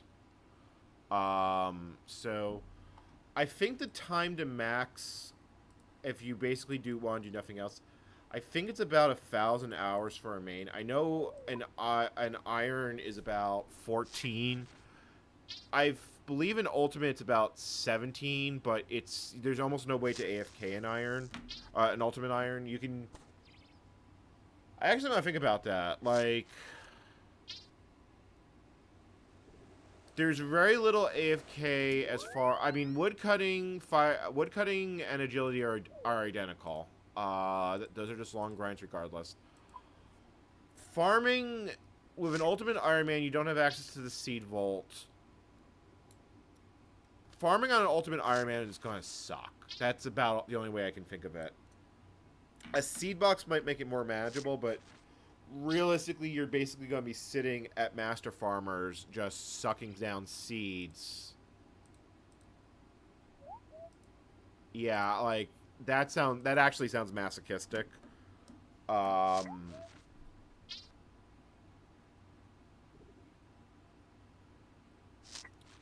that being said, being on top of your farm runs, I mean, I think it's about 6,000 herbs to get all the way to 70, and then if you want to go even farther than that, like if you want to make your own Samaritan brews, which if you're doing something like the Inferno,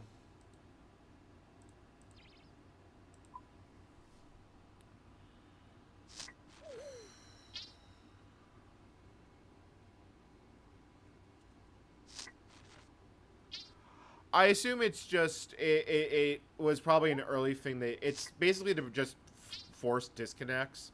You don't want dead clients being there constantly, and the forced disconnect also means that like a human realizes they've been playing for 6 hours, which is apparently like I know MMOGs in China have to have like a limit after an hour or 2 hours. And arguably, I'd say I do wonder with you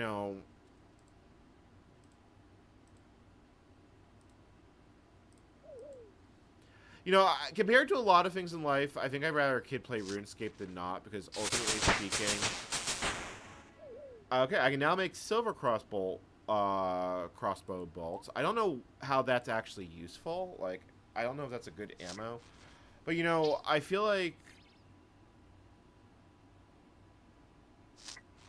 it's a way to interact with people that's safer than most other things. And that's exactly why. Let's see here. GZ.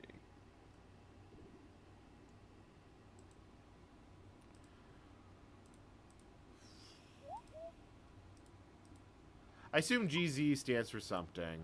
Oh, I didn't mean to run.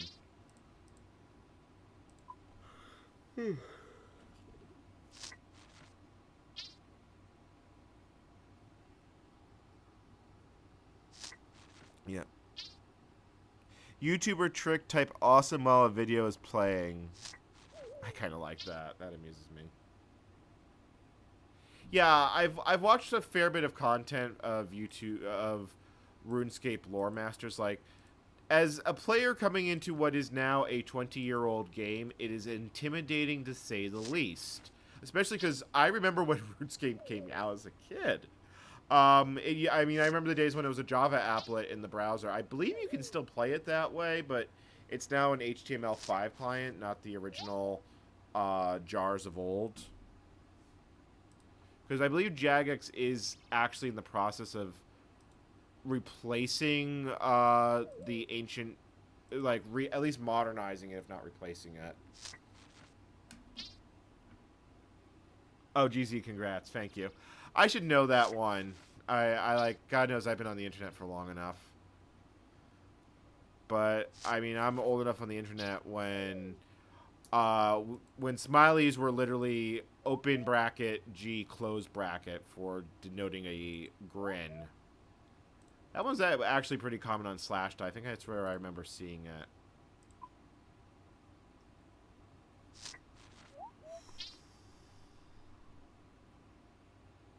Okay. I think my herbs are going to wait for tomorrow.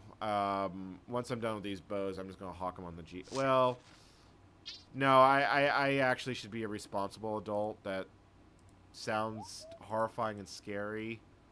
But as far as bowstrings go, how much do I actually have?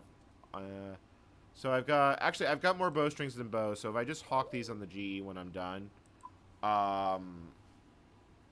it'll be good. It actually does look like I'm going to hit 44. So it's about 20 inventories left to finish it out.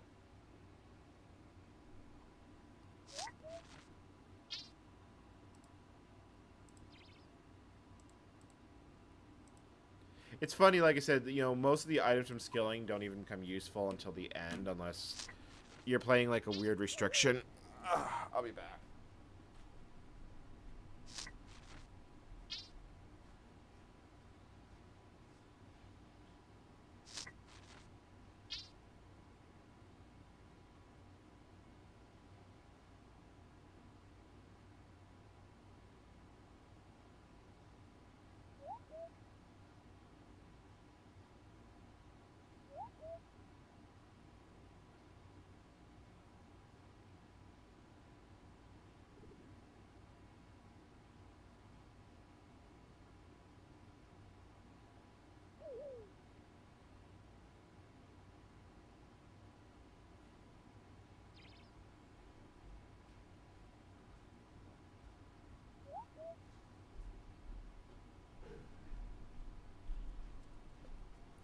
Alright, I'm back. I am back. God, this is definitely I will say, like, definitely RuneScape has been an interesting experience. I also should probably do these close scrolls. I've been debating just camping, like, if anything, I kind of want the Explorer mode just because I like the idea of it. It's probably the hardest grind you could ever do in free to play, and it doesn't look it's gone a lot easier because Jagex has added clue juggling. So what you could realistically do is just stack clues until you have enough of a step and just go get the casket immediately. I don't think I would want to do hot or cold clues. I forget what the drop rate is with goblins. But there's actually some pretty good stuff in the beginner clues. A lot of it's just fashion craft, but I believe all the rune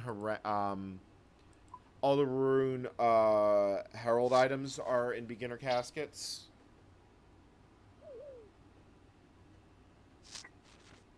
Yeah.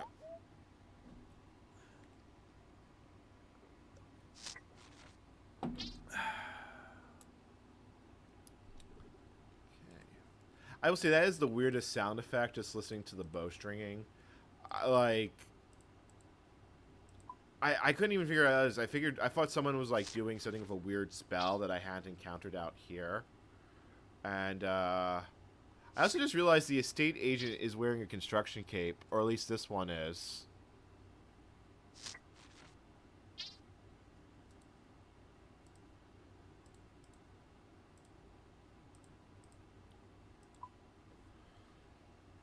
Almost done. It is almost done.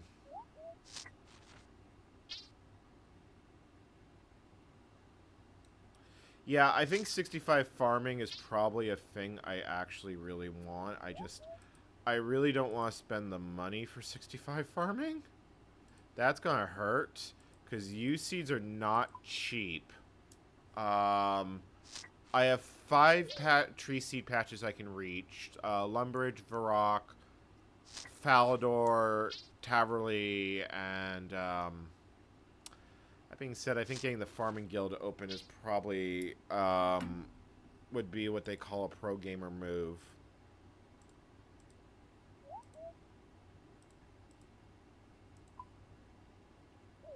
Yeah, you know what I should have done at the start of this stream is I should have done see, the other problem is I don't have a good way to get to the farming guild except with a skills necklace. And that requires a dragon stone, and that sucks.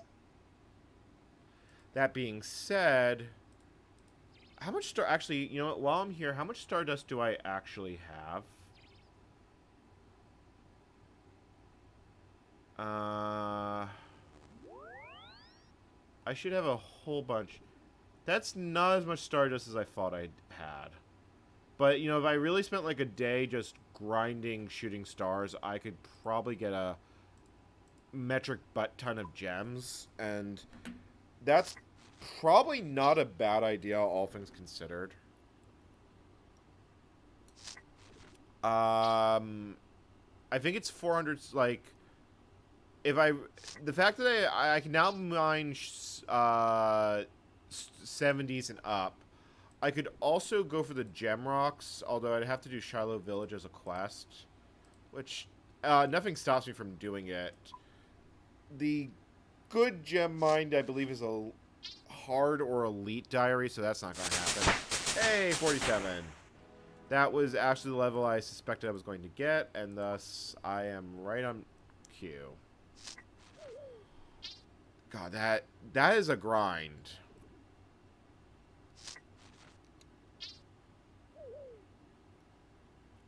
Yeah, so thieving is definitely the next skill I need to get up. I just need to suck it up and do it.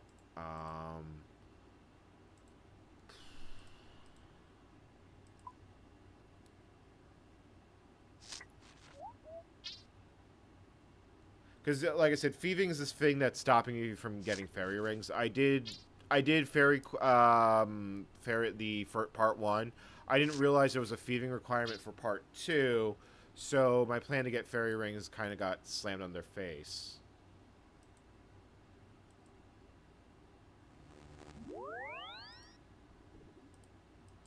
Random character with default in full rune banks it and then runs, then teleports away.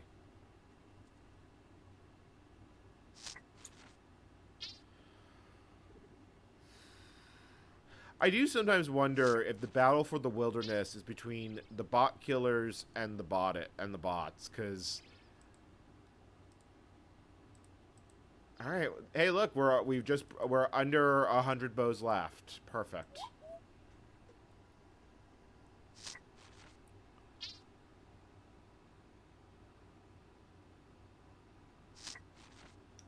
That is absolutely shiny. So I actually have stuff on Brimhaven. I have a fruit tree out there. The other ones are completely unknown.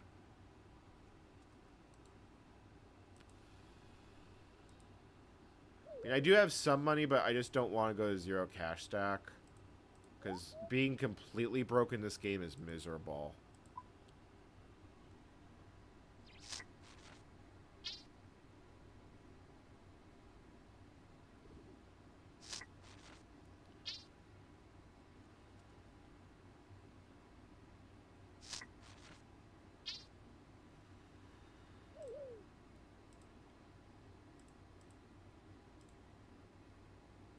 Oh, nope, that's all longbows. Am I failing the click? Withdraw 14. Oh, okay, well, I matched it that time. Oh, I see what I was doing. I was clicking, those are hard to see, like, because it's... Yeah, it's because of the background. They're actually quite hard to see. It's a little better, but it's still not good.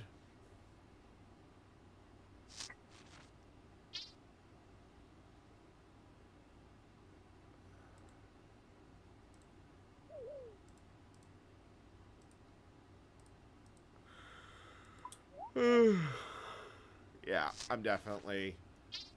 I think I just want to throw these on the GE and call them good. I want to finish this grind, and then I'll profit from tomorrow. That money from this grind is literally going to go into seeds, and it's going to get 65 farming. I'm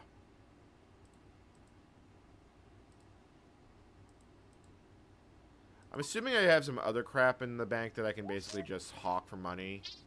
I have a bunch of toad flax, and I've got 2 sitting in the patches, and I believe once they fully grow, they won't decay, so it's only when it fails to do that.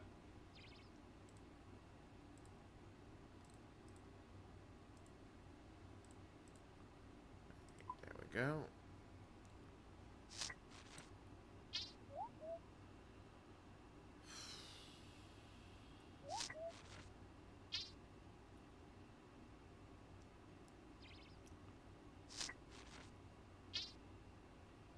Alright. And then... Yep, those are the last bows. Alright, so... They're not going to be worth that much, but we'll see how much we actually can get from them, as well as the rather paltry amount of herbs we farmed up this session.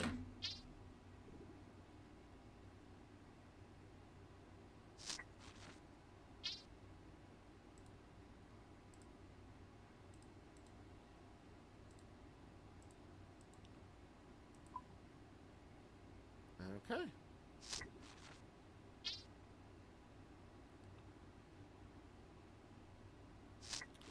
So what does that come out to on the Grand Exchange? So that is the end of the bow. So we withdraw. We want to switch everything as note. And that comes out as what?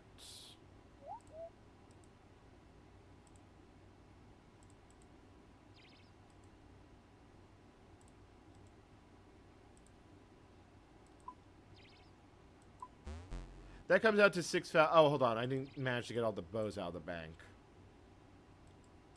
It's like, that seems really low for the amount of work I put in. Although it realistically might be what I actually get. Fletching doesn't make money until high levels. I was just hoping I was going to get a little more than that.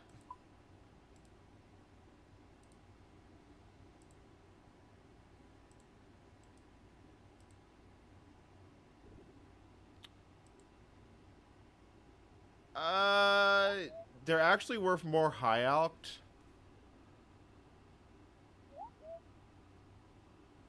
I could get 50.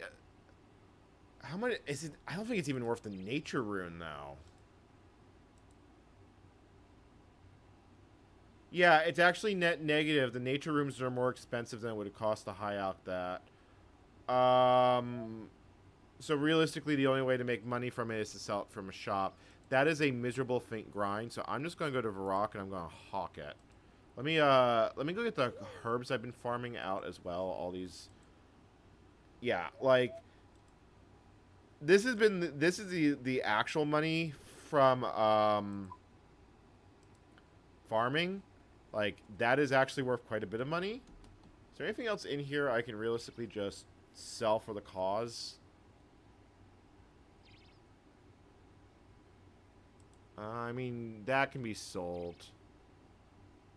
I should keep one.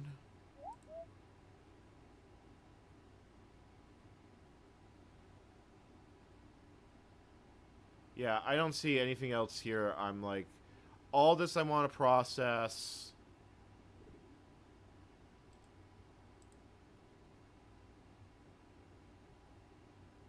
I guess I can sell these because realistically I want money. I made these a long time ago for crafting experience.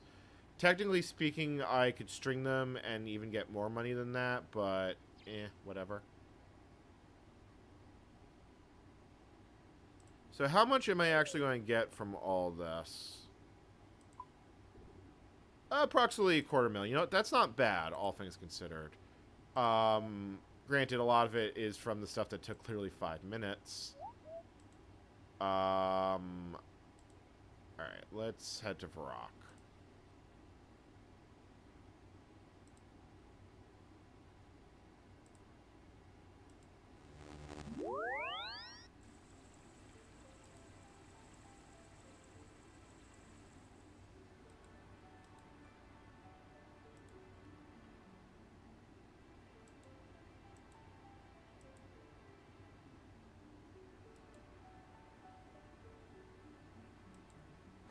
I mean, realistically, I farmed almost all those herbs tonight, so it's like, yeah, herb runs are the way to make money in this game.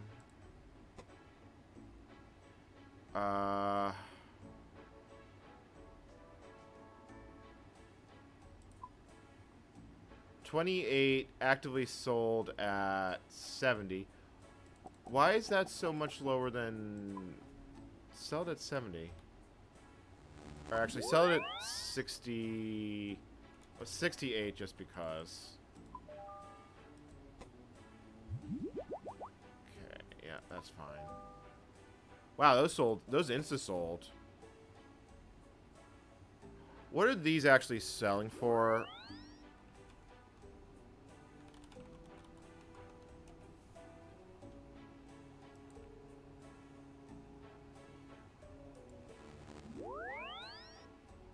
Okay, so that is actually about the high price. So I might as well, yeah, let's just eat them on there. And we might as well throw the rest on here.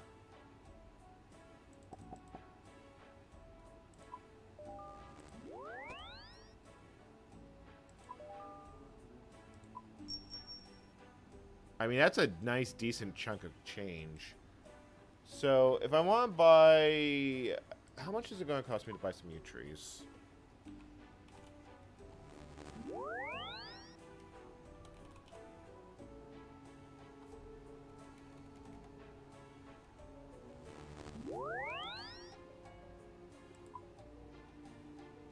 Oh man, I forgot how pricey that is. Like, I don't even have enough for 5. Yeah, my cash stack would be crying if I did that. Realistically, to make this viable, I need to be making 20k over, and that's not counting what I also need for fruit trees and like. But yews are such amazing experience, and they grow very slowly. Magics are better, and I can chop down magics a lot easier. I can plant the I believe I have the cactus patch open. Bushes. Yeah, I'm not even going to worry about it. Because it's coming sooner rather than later. Alright, anyway, I'm going to call it here. This is your host, N Commander, signing out. That was a great grind tonight, guys. I will see you all tomorrow. Catch you later.